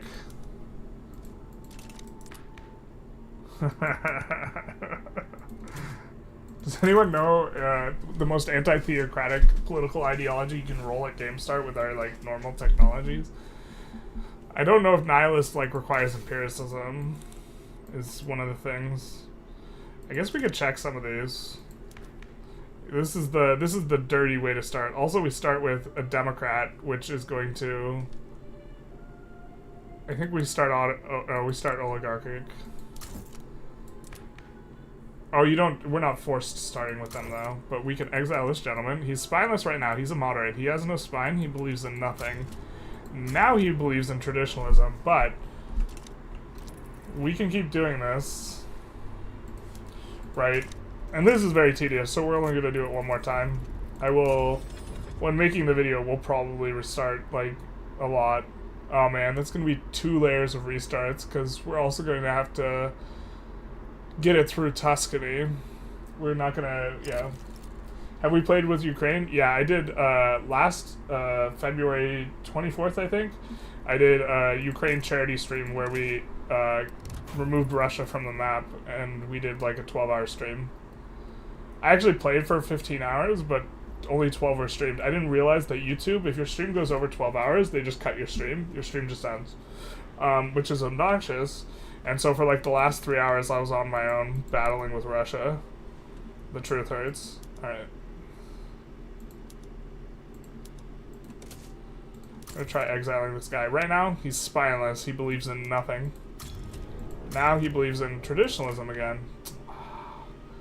What all can we roll? I want to know... I've never specifically tried to... So I know we could get, like, an abolitionist, but I've never specifically been trying to get rid of the religious folk. So we're not used to seeing, like, what it is we can roll. Pacifist we can roll.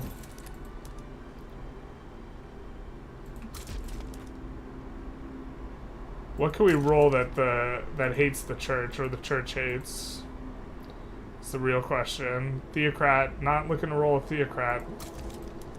That's not what we're about. But I think it's... I would have to look on the wiki. I think positivist we can roll at game start with a starting tech. And so what the strategy would be is, since you can roll when exiling a moderate, you can roll anything. You can be anything you want to be, even a walrus. Since you can get this, what you do is we just repeatedly do this until we get the guy who is going to be a positivist, which normally the whatever the devout doesn't support.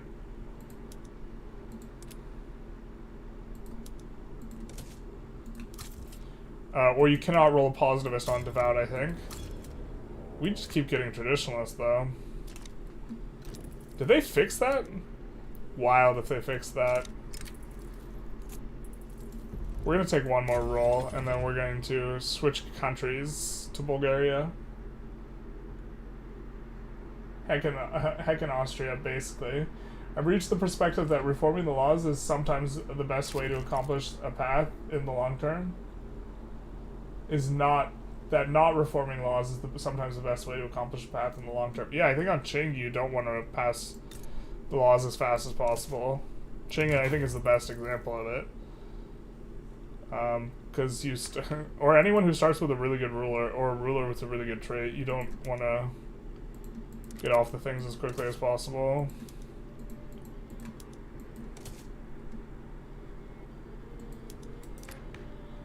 Alright, we're gonna take one last crack at this guy. Invite exile. Wait, what? What? Whoa. We haven't exiled you yet, guy. Okay. Traditionalists every time. Do they fix this? Nihilist, bro? I think Nihilist requires empiricism. I'm not sure, though. Does Nihilist not require empiricism? Positivism might also require empiricism, so it might be a matter of researching empiricism and then exiling. Let's take a look at Bulgaria, though. Not trying to make the stream too long, because I kind of wanted to check things out and get ready for tomorrow. Okay, so we're going to start off with release, play as Bulgaria. I have some friends from Bulgaria, so... Also, I'm a big fan of what they did in the Olympics in the 80s with the weightlifting. Guys were juiced to the gills. Okay, so probably opener's going for Wallachia, no? Wallachia's got slave trade? What the hell? The slave state. Alright, fair enough, I guess. So let's take a... Unfortunately, we don't have any good mappy states. Because the Ottomans have no good mappy states, so it necessarily follows that we have none. We're gonna have Romanian separatists. And we have Ottoman. We have Ottoman tank. Are we at least recognized? Surely we're recognized, right? Okay, we're at least. Oh, Ottomans are recognized at game start. Blah. Why do we have Ottoman tech? Blah. No cotton gin. Blah.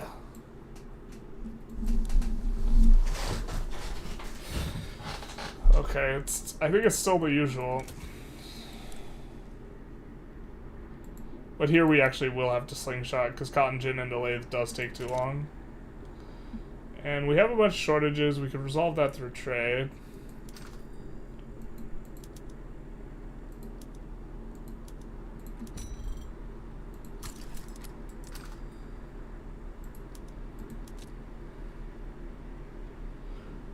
I think we might want to join the Russian market. And we're Russia adjacent, so that will actually be pretty easy.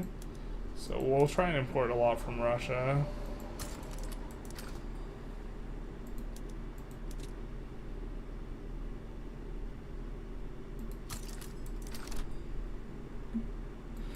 Paper shortage always hurts.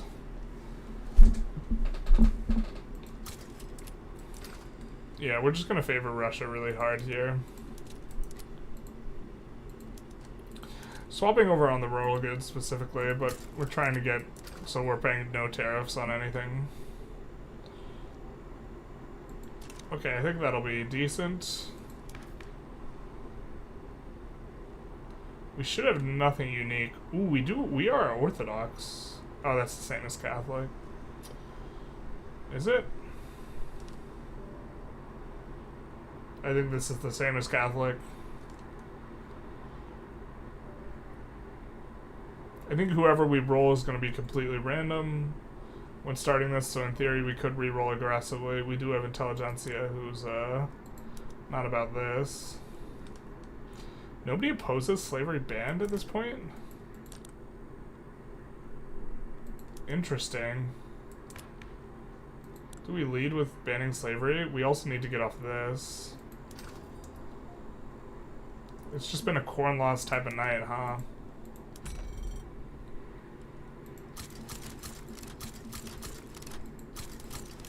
It is what it is.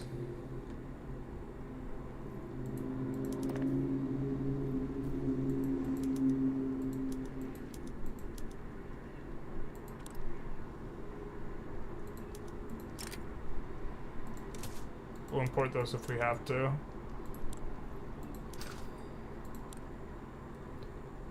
Just been a corn laws night, huh? Oh, wait a sec. Okay, yeah, we just barely can get over 25%. Thank you. Landowners are in Gov. Their release date on 1.6? Not the one that I've heard, but I think we get more news next Thursday.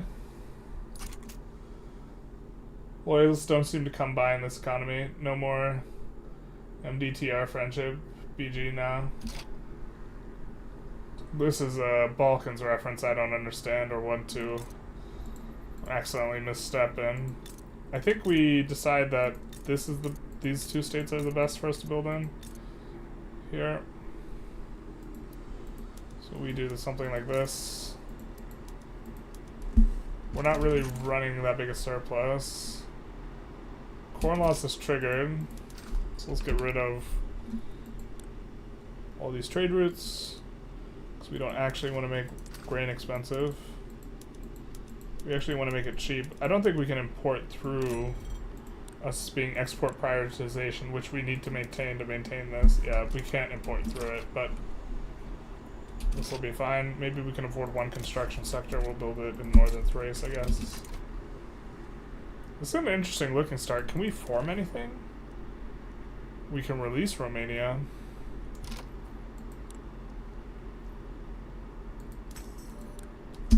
Can't form anything. That's a bummer. Can Bosnia form anything? We're gonna release Bosnia too, which is obviously gonna make the start like different.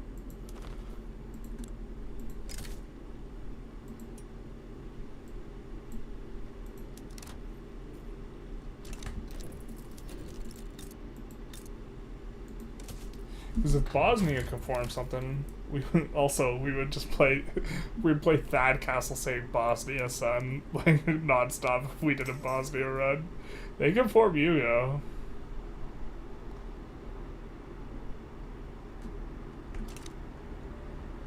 God, that'd be such a hard run. We could release Albania and Bulgaria though, and call it a Balkan run. You ever been to Bosnia, son? You ever been in this shit? I got this from my dad. Can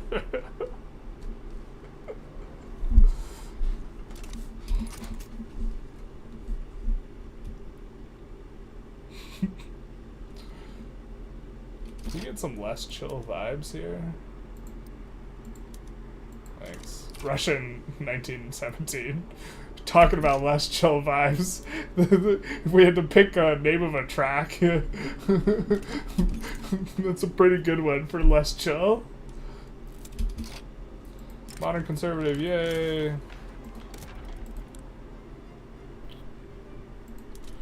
I think I'm playing kind of loose here, by the way, guys. I apologize.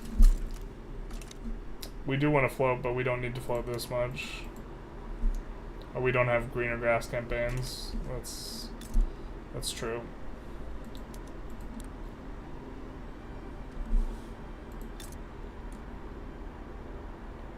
Can't target them.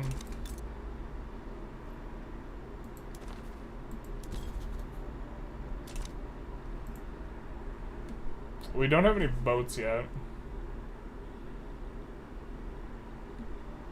Oh, we might not even know where we are. That might be why we can't target them.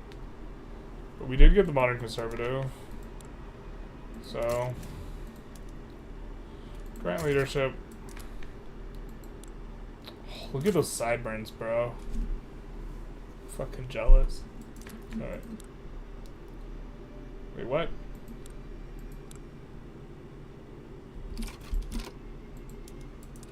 Oh, right. We go homesteading here. Homesteading is... Oh, they've really changed how homesteading affects clout, such that I'm not even sure what you're supposed to do, because now it could also help empower trade unionists earlier.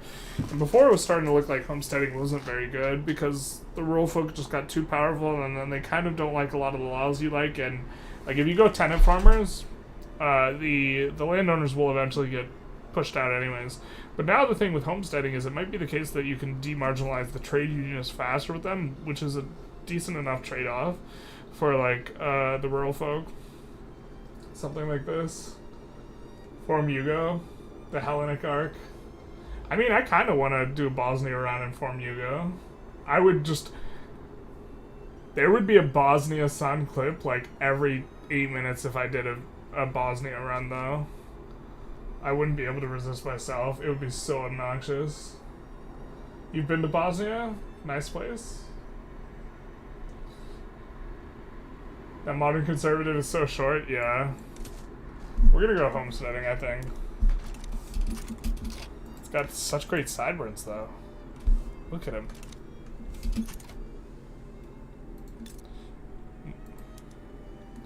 Also, if we form Yugo, we can say more Yugo than you, though.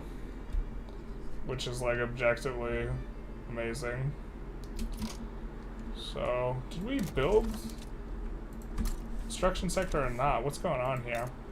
You're just not employing up? You just don't believe in that?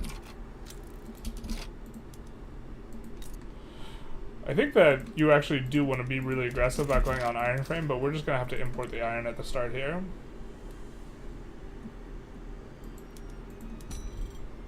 Maybe?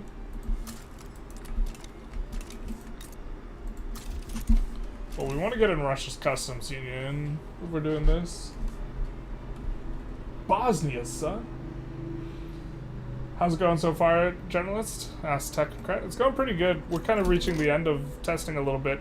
Just wanted to take a look at like how doable Papal States was. We like had a really strong start with Portugal. I'm starting to think that the play of going for Northern Peru, transfer Northern Peru, is like maybe super consistent in a lot of different countries, and is maybe we might even be able to do it with Bulgaria here. Like, so we don't have a lot of convoys, and this is a bit of a problem, but it seems like you can sway Argentina and Chile with a high degree of frequency when you're going against Bolivia, and then you just transfer North Peru, and then you release these two, and then you just get both, except they're a puppet, not a protectorate. So this means that you can annex them faster and then also get Antofagasta. And we did that with, like, Portugal. So, like, 7 years in, we had, like, Brunei as a subject. We've got both Transvaal and Orania. Didn't have to go through Gaza because we already have an adjacency with... So Portugal seemed really, really neat. Papal States, we're going to see about cheesing. Cheesing them, removing the curia through the exiling a moderate mechanic, like way early. That way we can do Rome very fast, which is really nice because I wanted to do like Rome starting steps, and so like definitely really nice that you can do it in the first episode, even if it's not optimal. So yeah, did you release from the Ottomans? Yes. Yes. Bulgaria was released. It does not start out Bulgarian. Yes. We're getting homesteading. And we're gonna try, yeah, we definitely went in on the Russia's customs union. Losing a little bit of money, I think that's fine. Man, corn laws is so great.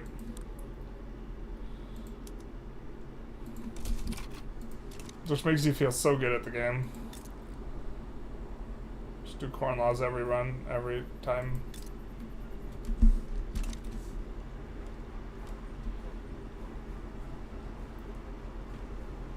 You just closed your game of Cuba with VTM where you had your GDP by declaring independence. Yeah, you gotta be ready to leave a customs union. Maybe I should make a video on playing inside a customs union, but before... Wow, that was fast on France. I guess we're not gonna be getting that. We didn't even see that. Constantine's the really good one, too. Of all the North African states, this one's probably the best. Maybe Tripoli. Tripoli's got like 30 oil. Oh, this is probably the best. Inner Morocco. I'm shocked. I don't think anyone's ever requested a Morocco run from me. It's like the type of country I would like play if left to my own devices. We're just leaving this on to test the theory of the guy can die.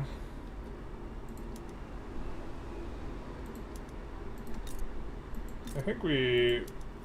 Yeah, let's just come in here with... One thing I like about Victoria Tweaks mod is they have the mountains, and then you can get rid of the mountain construction and throughput malices by getting tech. I mean, that's a super sick change. This guy has agricultural plantation throughput bonus. Oh, really?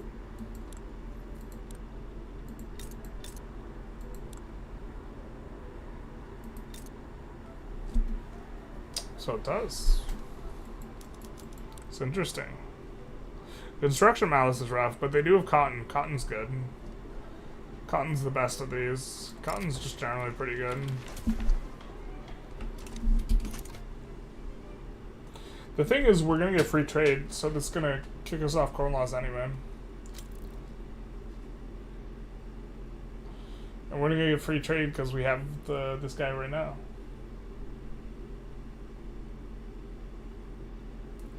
Wouldn't matter, you still haven't done Ethiopia. Bro, you want me to do Ethiopia even though, like, if I'm gonna do Ethiopia one time, you want me to do it when Tudros is bricked? That feels so bad. That's the local flavor that the country has, and he's just messed up. Matt, you're talking to the resident Ethiopia expert here. Just to let you know. Still haven't done Ethiopia. The truth is, I'm sorry. I don't want to do it and be like, this prince would be really good at fighting if the game wasn't bugged. Yeah.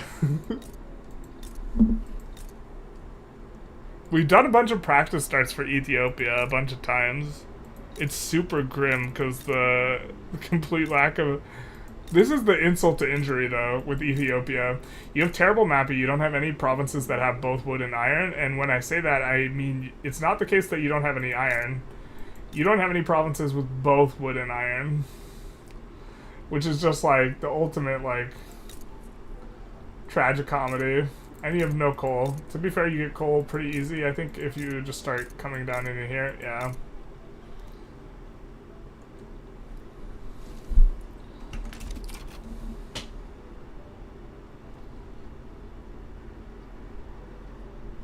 That went over your head. Well, that's not something you would be able to infer by his comment. It's like when I go on Reddit and I tell people who are asking questions, I give them the correct answer to the question, and then I say, trust me, I have over 36 hours in the game. It's true, I have over 36 hours in the game. 1800 is more than 36. This is a fact. But I just love it when people come in and comment. It's like, I'm obviously trolling there, but people come in and comment and be like, you know, 36 isn't that much for a Paradox game. I think you should check yourself at the door. And then I'm like, oh, alright, my bad. My bad.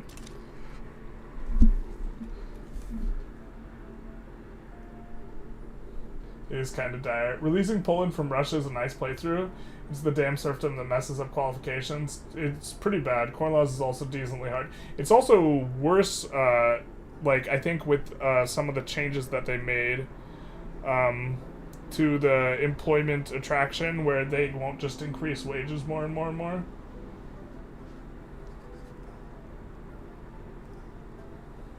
You're interested to see how the other Victorian Grand Strategy game would turn out?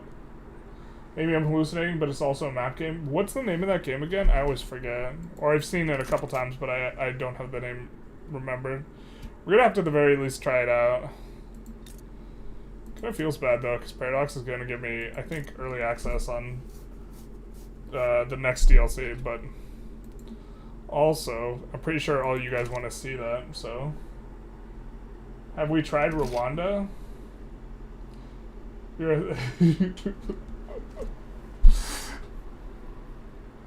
Was Rwanda in here? Is that the region referred to as Rwanda? Oh, yes, it is.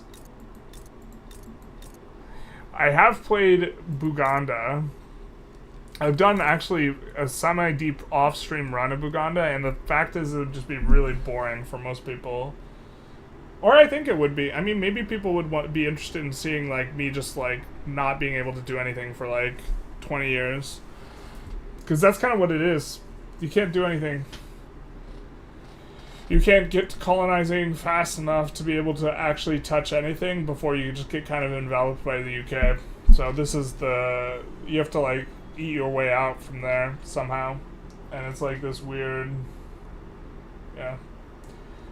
36 plus hours veteran. It's the not multiple of 5 or 2, I think that, or 5 or 10 that sells it. What are your hours in EU4? Like 1,400. To be fair, I did start donating to Ethiopia like a year ago. Yes. But also, I never agreed to do it in exchange for a dono.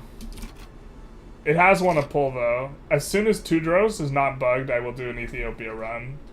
The moment he's not bugged, I will do it. I don't know if I can do I don't think I can do the Runception run, though. That run was such a fever dream. I was so excited for it, but, like, the game's too much harder. I would have to roll back to a previous patch to do it. But the idea was start as Belgium.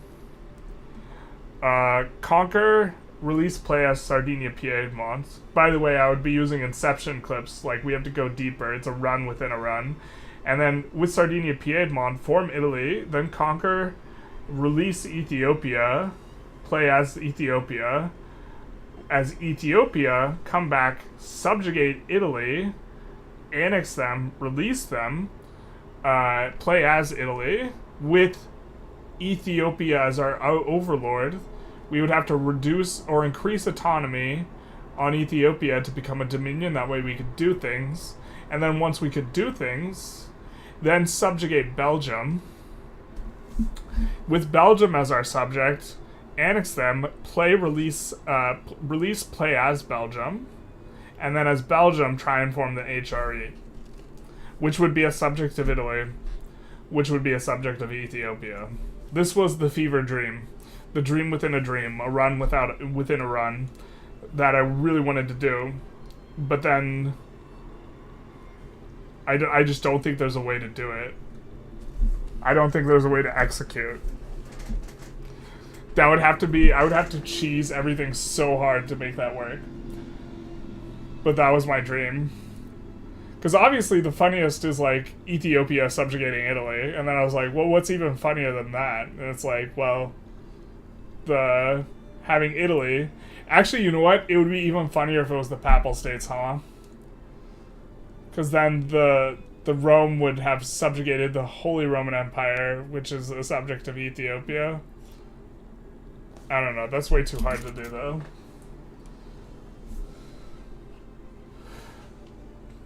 But you are right, Nike's fan. You just started asking for it a year ago.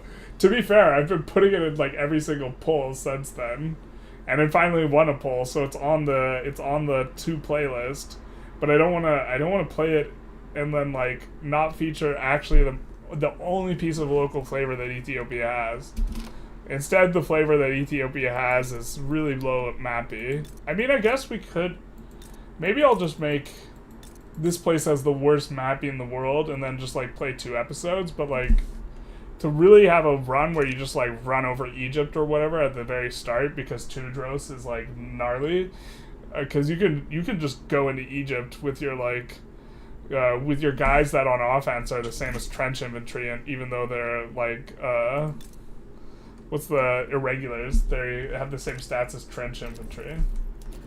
It's called Gilded Destiny. I just looked it up. We shall see.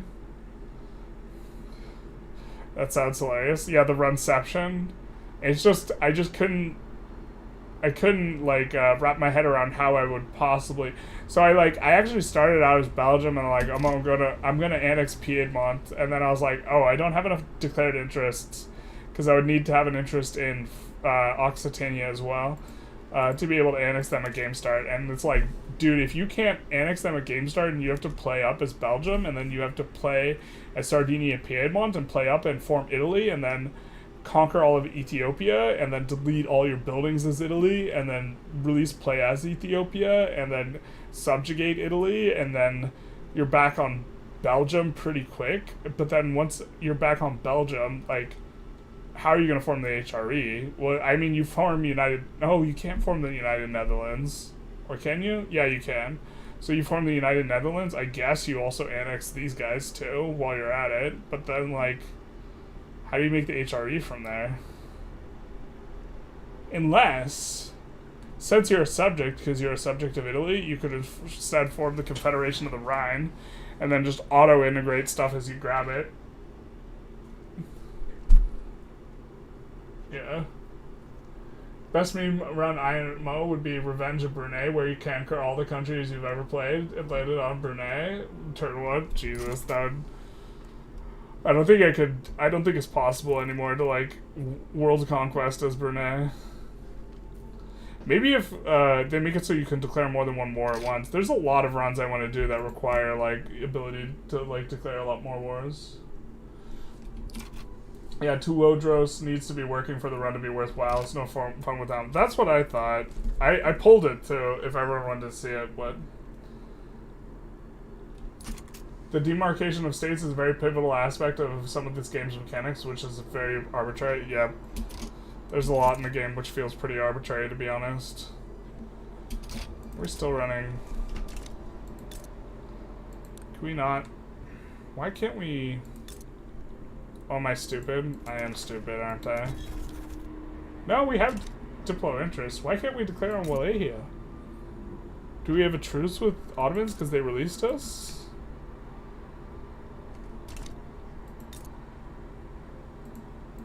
I mean, they're still a subject of the Ottomans, so I don't even think we would fight them, but I want to know why we can't. Oh, relations with the Ottomans is too good. Yeah. Yeah, that makes sense. We start out with amicable relations if you release them as a subject. That makes sense. I mean, I guess you would just start with the Mara Shuffle here in Bulgaria then. That's probably what's optimal. It's kind of boring.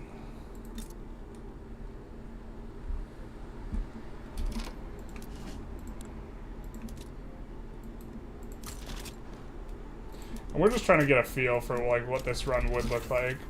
More so than, like, actually trying to play it perfect.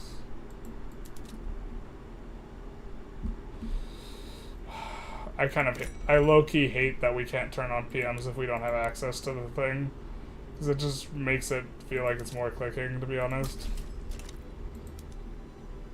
I don't think it doesn't actually impede your ability to do stuff, because you can just import, like, yeah. We could just import and then delete our import route if we, like, wanted to do that exact thing. Oop, let's build this instead.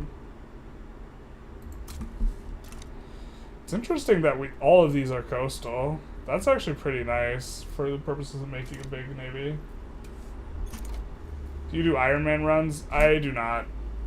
I've pulled this in the past and people were less about Iron Man runs. If I played Iron Man, I'd have to play a lot more careful.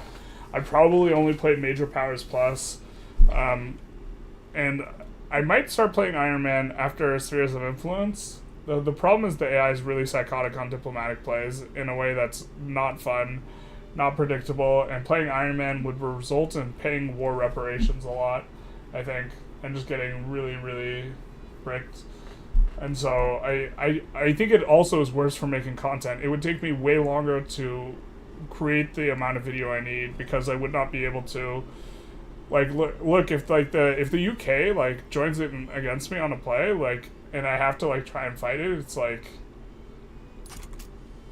it's just me defending the coast for forever, and then I also don't make progress. I try and be pretty transparent that I'm not playing on Iron Man, though. It's not like I'm suggesting... Also, if you're on Iron... One of the things that I didn't like about EU4 is that you would have players on Iron Man, but they would also bird, right? And so it wasn't, like, true Iron Man, and, like...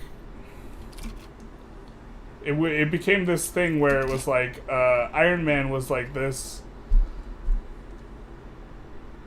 It wasn't like what it was supposed to be. It wasn't like hardcore in like ARPGs or whatever, which is like what Iron Man is supposed to feel like. Because I remember in EU4, my one tag, one faith run I did as Austria. Obviously, it's Iron Man for achievements. I save scummed more in that run than any other time any other game ever, because you would just wait for the monthly tick, right? And then if your royal marriage like gets scuffed, you just Control Alt Delete and you bird, and like it's not real. Like the Iron Man is not like a pure enforcement of like the game's mechanics, independent of your ability to do stuff. We actually are like, let's get on free trade. Right, and then we want to spend this authority up. We also have to make sure when this is about 2/3, we gotta swap over to lathe. It's actually, like, this method makes a big difference for these. I think, actually, maybe we don't do this till after. Do we have coal? No, Walahi is the good state. I mean, at least we have a lot of iron, to be fair. We'll just do the logging. Logging's so OP, dude. Just can't live without it. This place has furniture. This place also has furniture. I think we'll swap these onto focus hardwood.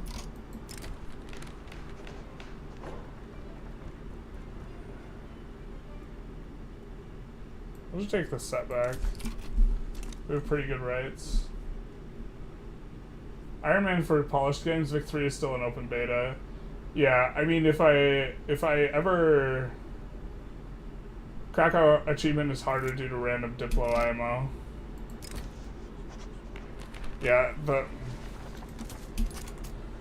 I'm open to the idea of doing Iron Man if a lot of people want to see me do it, but a lot of people don't want to see me do an Iron Man run. Or this, I mean, maybe I need to pull it. I haven't pulled it in forever. Hey, Generalist, saw your one-arm cleans in your Q&A. Color me impressed. Or the snatches? Yeah, that's a lot of weight. I'm getting motivated to get back in the gym. Are you setting up a multiplayer anytime soon? Cheers. So multiplayer I've kind of put on the back burner because it's like, the videos do considerably worse.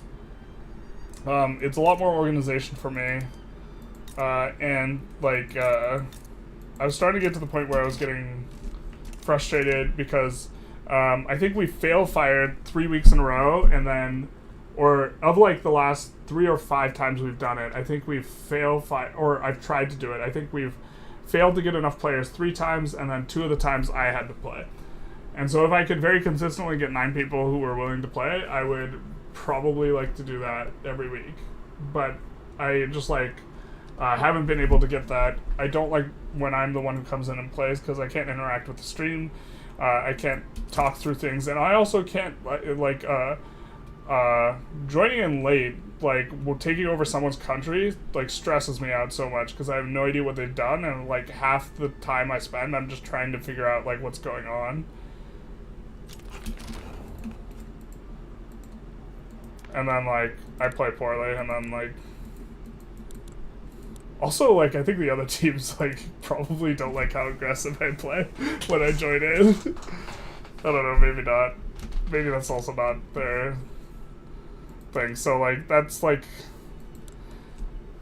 I don't know. If a lot of people want to bring back the multiplayer, maybe I'll do a poll. Here, let's poll for multiplayer.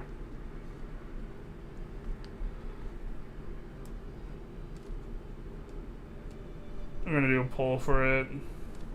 If people want to bring back 3v3v3, I think also people prefer the single player stuff on top of this, so. Alright.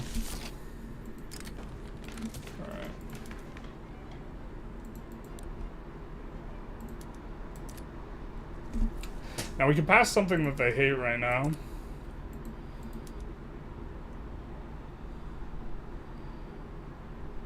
I think wealth voting actually is pretty attractive.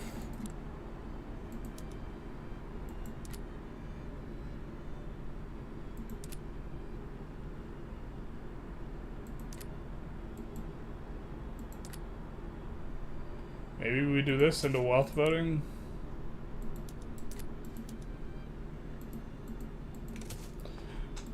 Now, even though the landowners hate this, they're not going to rev over it. Did I build my boat? I got my boat. We're just not going to do... Well... It's super correct to do the Mara shuffle. Let's just do it. Yes, dear. I mean, Mara into Oman into Persia is just, like, so clinically, like, what you're supposed to do when you don't have a navy. You know, it's like not even close.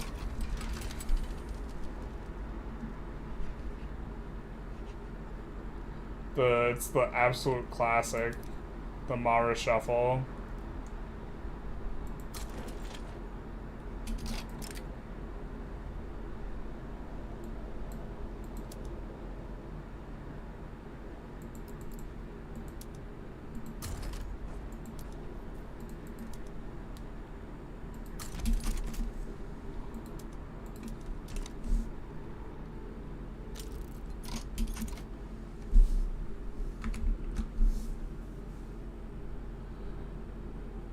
But I'm glad you're motivated to get back in the gym.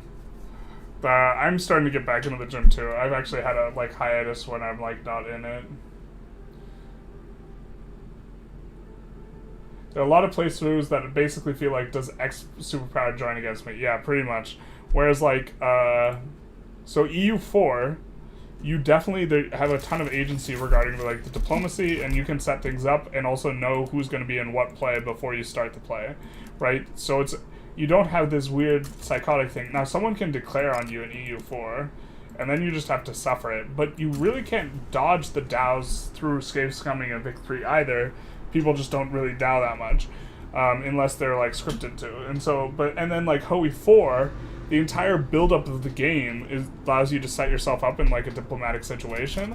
This is like not Victoria 3, where you try and do anything, and you like, it feels like you're just opening it actually feels like you're taking a magic 8-ball and you're like shaking it, and like one of the outcomes is like apocalyptic for you, and then the other one you get to like do your thing. And so like if you were to play Iron Man on like Victoria 3, it would involve a whole lot of like very weird type of things where you are trying to join plays on the side of powers so that they can't join against you, and then also be waiting for them to get at war, and doing all this types of like jockeying for position, abusing game mechanics that actually wouldn't IRL affect anything in terms of whether or not they could join, just to make it so you have this situation where they can't join. Like, so for example, if we wanted to go after North Peru, we would have to wait until like Great Britain is involved in a play, so we would wait for like the wars over here, and then like but it's like you're still kind of abusing the thing. Like, I don't know. Gosh, I remember resetting EU4 in Netherlands Iron Man run like 30 times trying to get the English to support your independence. Yeah, that's another thing. EU4, like, your save scum is also like, well, you restart the same start a whole ton. I remember I had to restart so many times when I was doing the It's All Greek to Me run on EU4, where you have to like conquer like a whole bunch of stuff, or like build 50 universities or something like this. But like it was literally just restarting until I could eventually get the Ottomans. Of course, I wasn't like very, very good at EU4, but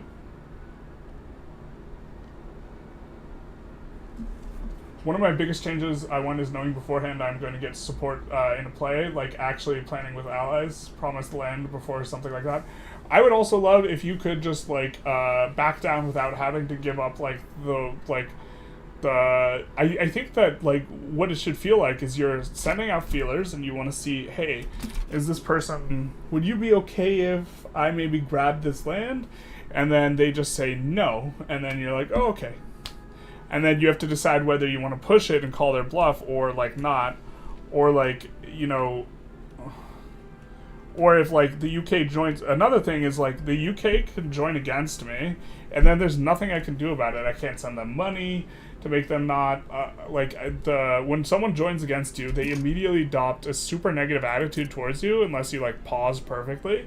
And so what happens is, with that super negative attitude, they are completely unwilling to be swayed, and so you can't sway someone out from being, once they're already swayed, which is like also psychotic. Like the way that attitude is affected by being in a play with someone is like not appropriate to this sort of idea that you're slowly jockeying for something. And so like it also just feels bad. I do think people would like you playing with would like playing with you specifically rather than a 3v3v3. Yeah, to be fair, I could play in the 3v3s v3s, but I would hate that because it makes it unfair.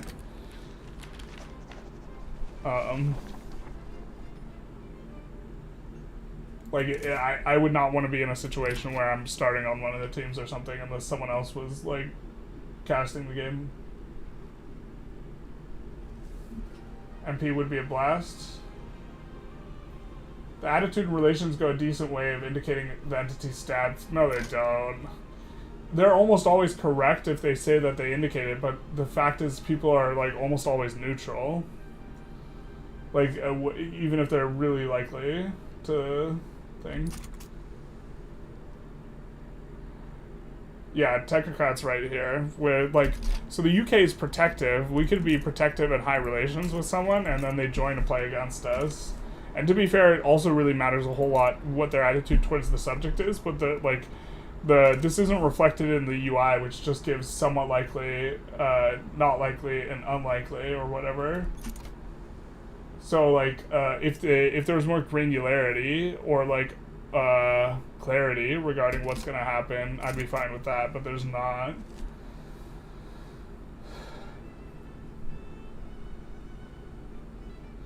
To be fair, your opinion is that the rule you can't declare on nations with high opinion should also work for joining play. To some extent, I agree, but, like, I also think that that's a silly rule to begin with. You should be able to declare on nations with, well... You should be able to also help someone with whom you have high relations. Like, if I have high relations with both Great Britain and France, and one declares war on the other, I should be able to help defensively, but... Sending out feelers like that is pretty much exactly how 19th century diplomacy went. All the European migrants were basically a dysfunctional family. Yeah, and, like, why is this landing taking so long, man? Is it bugged? 0 landing progress. Is it bugged against a non-existent navy? We got ourselves a non-existent navy that's blocking us. Is that what's going on? It shows naval battle. We're getting blocked by a non-existent navy. We'll never land here. But yeah, I think that was the idea behind the diplomatic plays. I think it sounds super cool. That's not what it feels like. It doesn't feel like this, like, maneuvering and, like, jockeying type thing. We're gonna switch to Mara and back down. Because, I'm pretty sure we stay in here forever.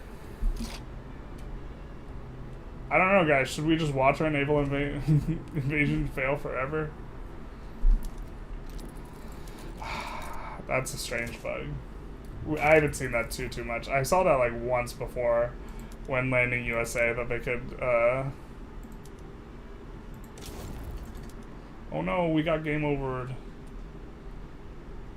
But can you imagine being stuck in a war for eternity also when playing on Iron Man?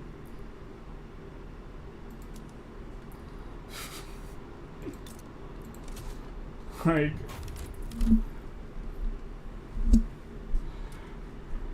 If I was doing an achievement run, I would just have to restart the run there. Which is super miserable.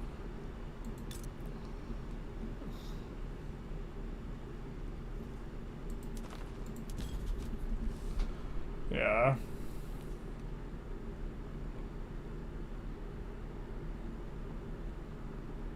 Maybe take something in Ethiopia. We can't subjugate yet. Oman. Or do we have to wait for... Oh no, we can. But, like, the UK is protected with me now, right? And Russia is genial. I think there's above 10% chance that one of them sides against me here. And there's no... I don't have a good way of knowing that ahead of time. I can't recruit generals willy-nilly. I actually do care. I have a really small amount of bureaucracy.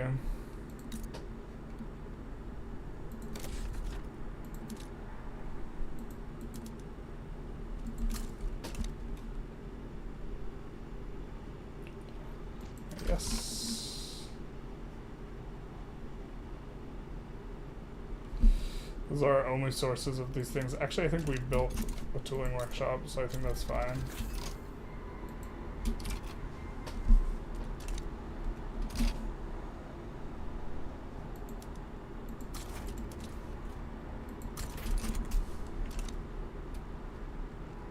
You need 100% org with the army to land. Oh, that might be my bad then.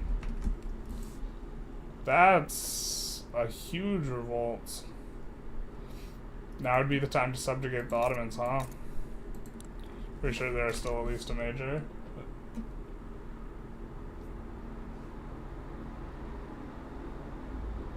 You think the icons just say that for landing? Okay, I mean, yeah. I might have just made a mistake there. There shouldn't be an icon indicating that it is a naval battle going on, but that's what I inferred. That there was just an eternal naval battle rather than... It would make sense if it was an org problem. But it felt like we were waiting a really long time before landing. I mean, I guess we won't know now what was going on, but...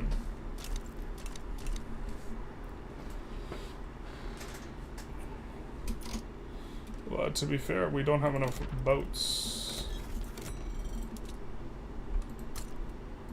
Although I think we're probably going to be wrapping up soon. Just kind of testing this out. It feels fairly straightforward.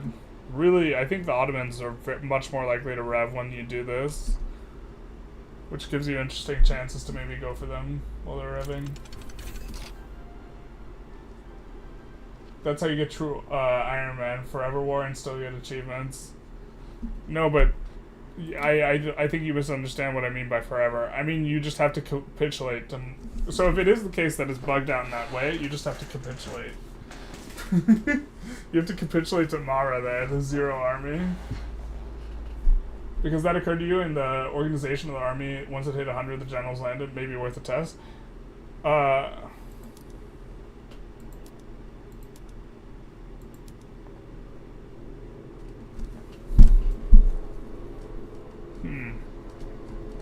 It also showed you an icon indicating that there was a naval battle occurring. That is strange. In the 1800s, superpowers were also pretty scared about war with other superpowers because it was extremely costly. Every small player should not turn into World War I. Yeah. Well, like, it should feel like you're negotiating over who gets to chop up the like, colonized areas, right? Like, that's what it should feel like. It doesn't feel like that at all. It's just like, someone's just like, I will die on this hill. Or, like, it's like you expand and everyone's like, I don't care. I don't care. I don't care. And then a light switch goes off and one of them's just like, I will die on this hill. You will not take Jabal Shamar. And I was like, what? It doesn't feel like you're increasing tensions, grabbing too much stuff, and they're starting to lean on you, and they're, like, organizing some sort of, like, coalition against you for, like, your behavior or anything like this. It's just like, yeah.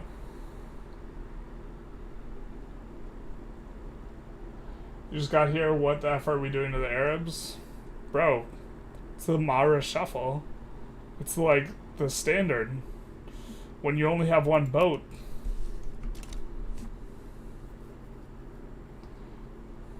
You gotta go for the Mara Shuffle. We're subjugating Oman to eventually get Persia sometime down the road, so we can have decent mappy, because we have no good mappy in Bulgaria. We're about done, though. We're just kind of trying out some starts here. Just feeling things out. Are we getting bricked?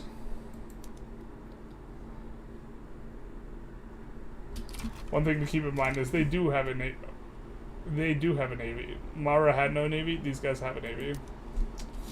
And we are getting crushed because we don't have any convoys. No. 70 weeks to finish the port in Bulgaria? That's grim. Oh, because the fucking construction bug. Dude.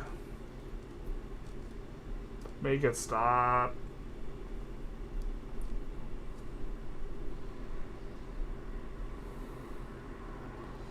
Make the construction bug stop, please. Make it go away.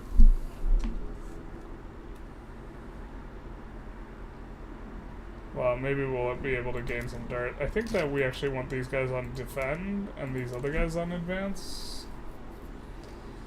And just fight it with those guys only.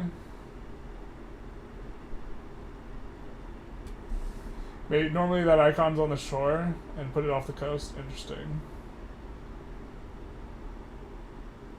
Yeah, we had that like we had with the Franco-Prussian War when superpowers actually joined the plays. Was when it threatened to tip the balance of power in Europe. Yeah. And I think you should slowly increase tension, like the what is it, the like tension mechanic or whatever in Hearts of Iron 4. To be fair, I don't know the mechanic that well, but like something like that, maybe. The whole colonial game is foobar. I agree, kind of. Because I think it feels a little foobar because like it's much more about violence and like investment than it is just some sort of waiting based on the basis. I think the colonization would colonization maybe makes sense in this context of like what's going on in the United States, where like you're settling and you're sending people to like resettle those lands, but like where it's here, it just feels like you're just going in to exploit and like set up like resource extraction, which is not like some sort of settlement type thing. You've had Russia and the UK side against me as America, trying to manifest my destiny, and I had good relations with both in trade agreements. Yeah, exactly. You can have spectacular, and you could also just be like, relatively speaking, minding your own business, and then they just like, they're like, nope, that's not allowed. And you're just like, bro, what'd I do? I was just chilling.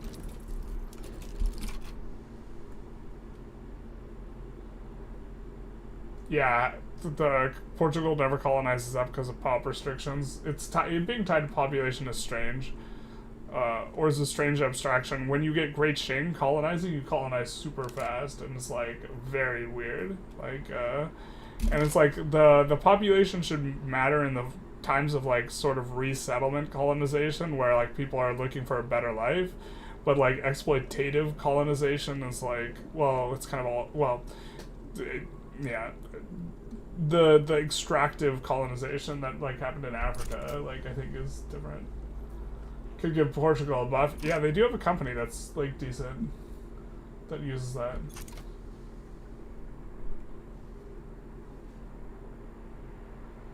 Colonization in Africa is happening too early. Trading colonial states with other powers is shaky at best, and then if you release the colonies become presidential republics.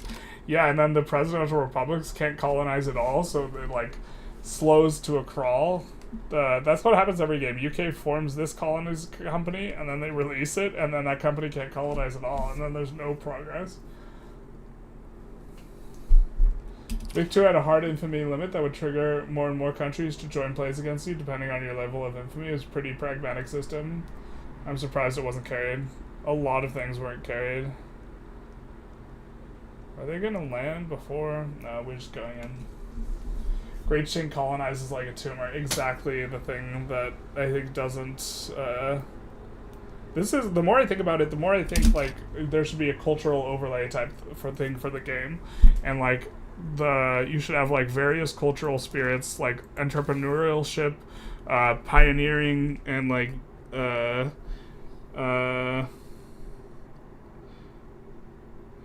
like radicalism, like in the conventional radicalism sense, and like this should be like an overlay of like where your laws are. There should be a second thing that looks like this, that just contains a bunch of like national cultural type spirits, and like one of those maybe is like a combination of pioneership and like pioneering or exploration type attitudes combined with like also like your entrepreneurship determines like how much you can leverage colonization, and this is why Qing can't colonize super fast, but someone like the UK can.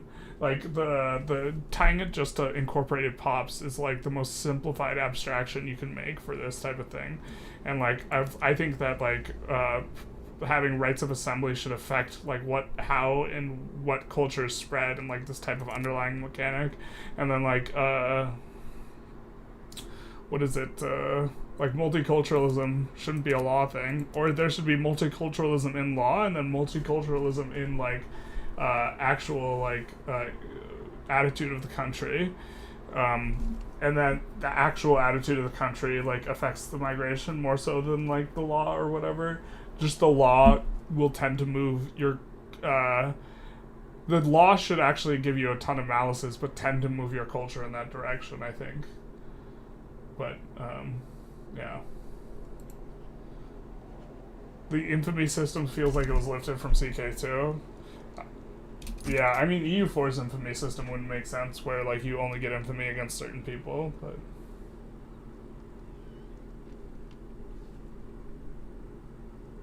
What about forced legislation for puppets? I don't even know what this is referring to. The other problem is that even if the overlords don't release colonies in Africa, they should be able to colonize through their subjects. They still don't go after centralized states, meaning you end up with Sokoto or Messina lasting the entire game. They do this sometimes. They do this more in the most recent patch, like a lot more. Like, I see Benin get annexed a lot. It's rare for Benin to make it to the end of the game. Infamy really just does feel like a mana pool to me. Keep it under 15 to 20 and you're fine, but it also doesn't matter because your literal military ally will side against you in random anyways. Yeah, this is the case against... this is like one of the things against Iron Man. But, like, it's very strange to feel like it's a resource, which is absolutely what I feel. Trade agreement. Finally. Probably one of the easier ones to join a customs union because we have the adjacency bonus. And so we'll be able to peel off migrants from them once we get off this, which I think we would go to racial.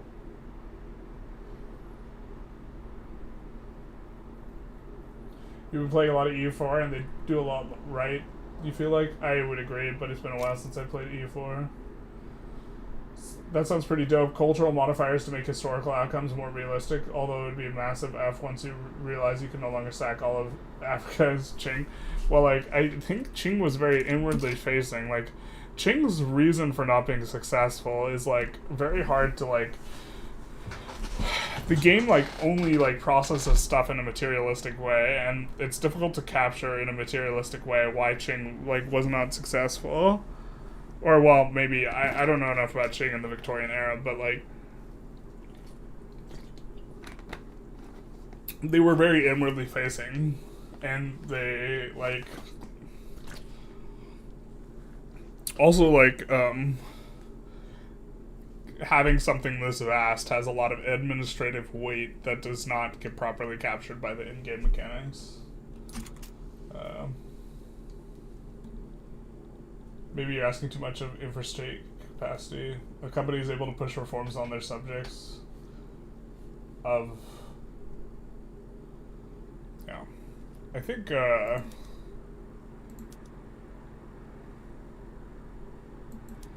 this feels fairly straightforward, though, with Bulgaria, because we do have a coast.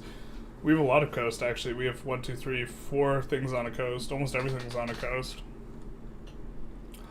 But, like, yeah, it's starting to look kind of like the normal single ship shuffle that you do. We would have to find something else we can do that's productive. Who's winning this war? The Rev is winning.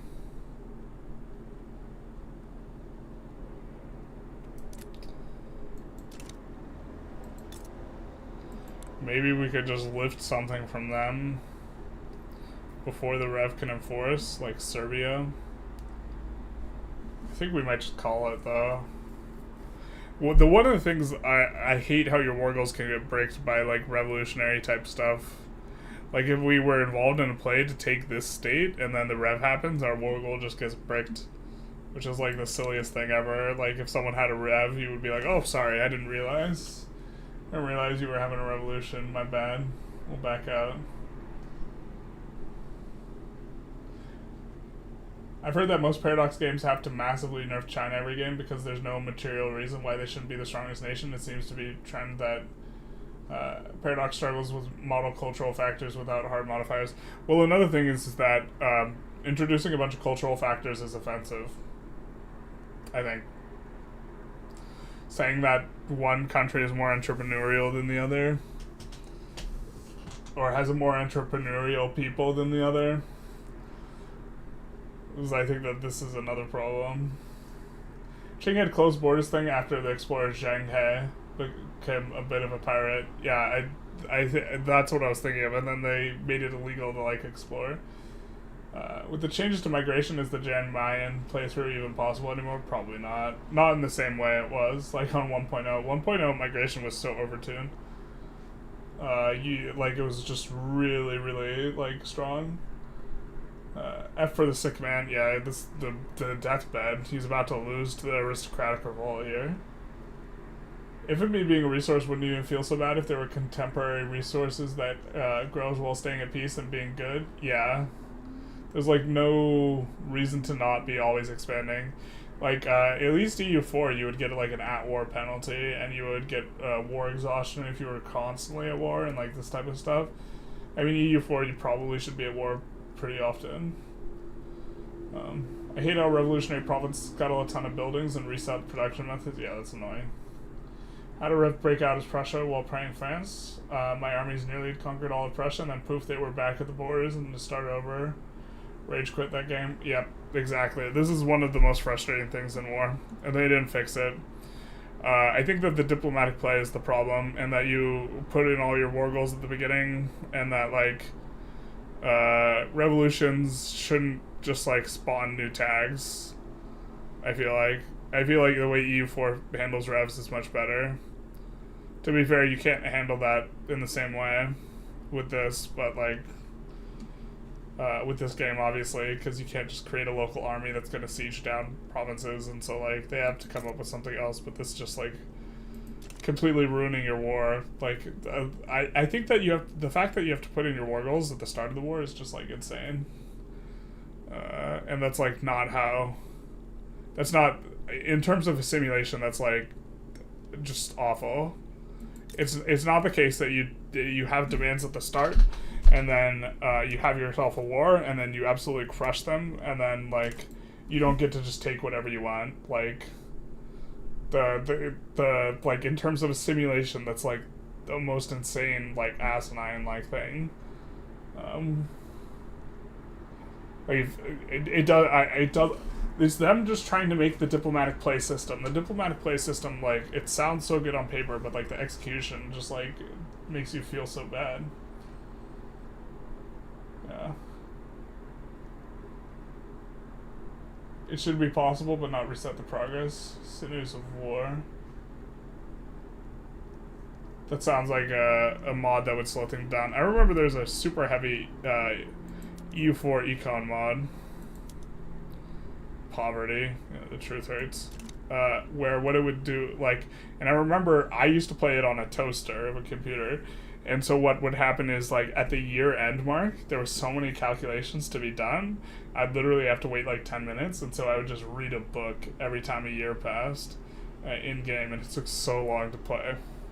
I got a lot of reading done though. EU4 is not anywhere near that fast. Anyways, I think we're gonna wrap up the stream. We had a few kind of experimentations with starts. I mainly wanted to take a look at the Papal States. This seems fairly straightforward. Bulgaria seems fairly straightforward, and so is Portugal. Nothing really feels super unique about these guys. I guess anyone who's, like, kind of Western recognized and, like, has access to a coast just kind of all feels the same. If they don't have any sort of local flavor. To be fair, there's local flavor for Papal States, which we will be getting in. But, yeah, MEIOU mod, the Moyu, or however it's pronounced. Yeah. There's also a super heavy Vic mod. I don't think I'm gonna... I have to think about how efficient I can be for creating content when, like, doing stuff for Vicky 3. I can't, like... It already takes me, like, 3 hours to make a gameplay video. I don't think I want to increase that by too much. by like 7 hours by just making it like take more time, because it won't make the videos better. Yeah, goals related to revs are broken. Also, they're broken in the other direction. Like, for example, if Ottomans were minor, we could put in the war goal to puppet the Ottomans. They're a major power, so we can't puppet them. But we could put in a war goal to puppet the Ottomans for way less infamy than it should cost, and then they beat their revolution, and then we get it all. Like, that shouldn't happen either, but you could do it in the other direction.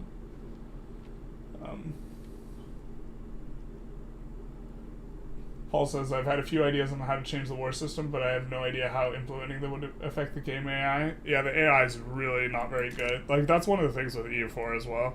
Or, I mean, Vicky 3 as well, is like, the game's like got a lot of depth, but like beating the AI is not very hard. So it's easy to think that the game has like zero depth, I think, as a result. But Matt K says that that was a bunch of fun. Thanks for the stream. Money bags were required. Yep. Anyways, I'll see you guys all later. We will be starting a Papal States run here pretty soon. I might try and order a Roman helmet before we start the run. Probably not though, but really the exiling, the real big thing is going to be exiling the IG leader, who starts out moderate, and since there's a moderate on the religious guys, I think we can just keep re-rolling them until we get something that is pretty obnoxious. Like, we could just take a re-roll of this guy, but I think we can re-roll until we get on the traditionalist again, until we get on the religious folk,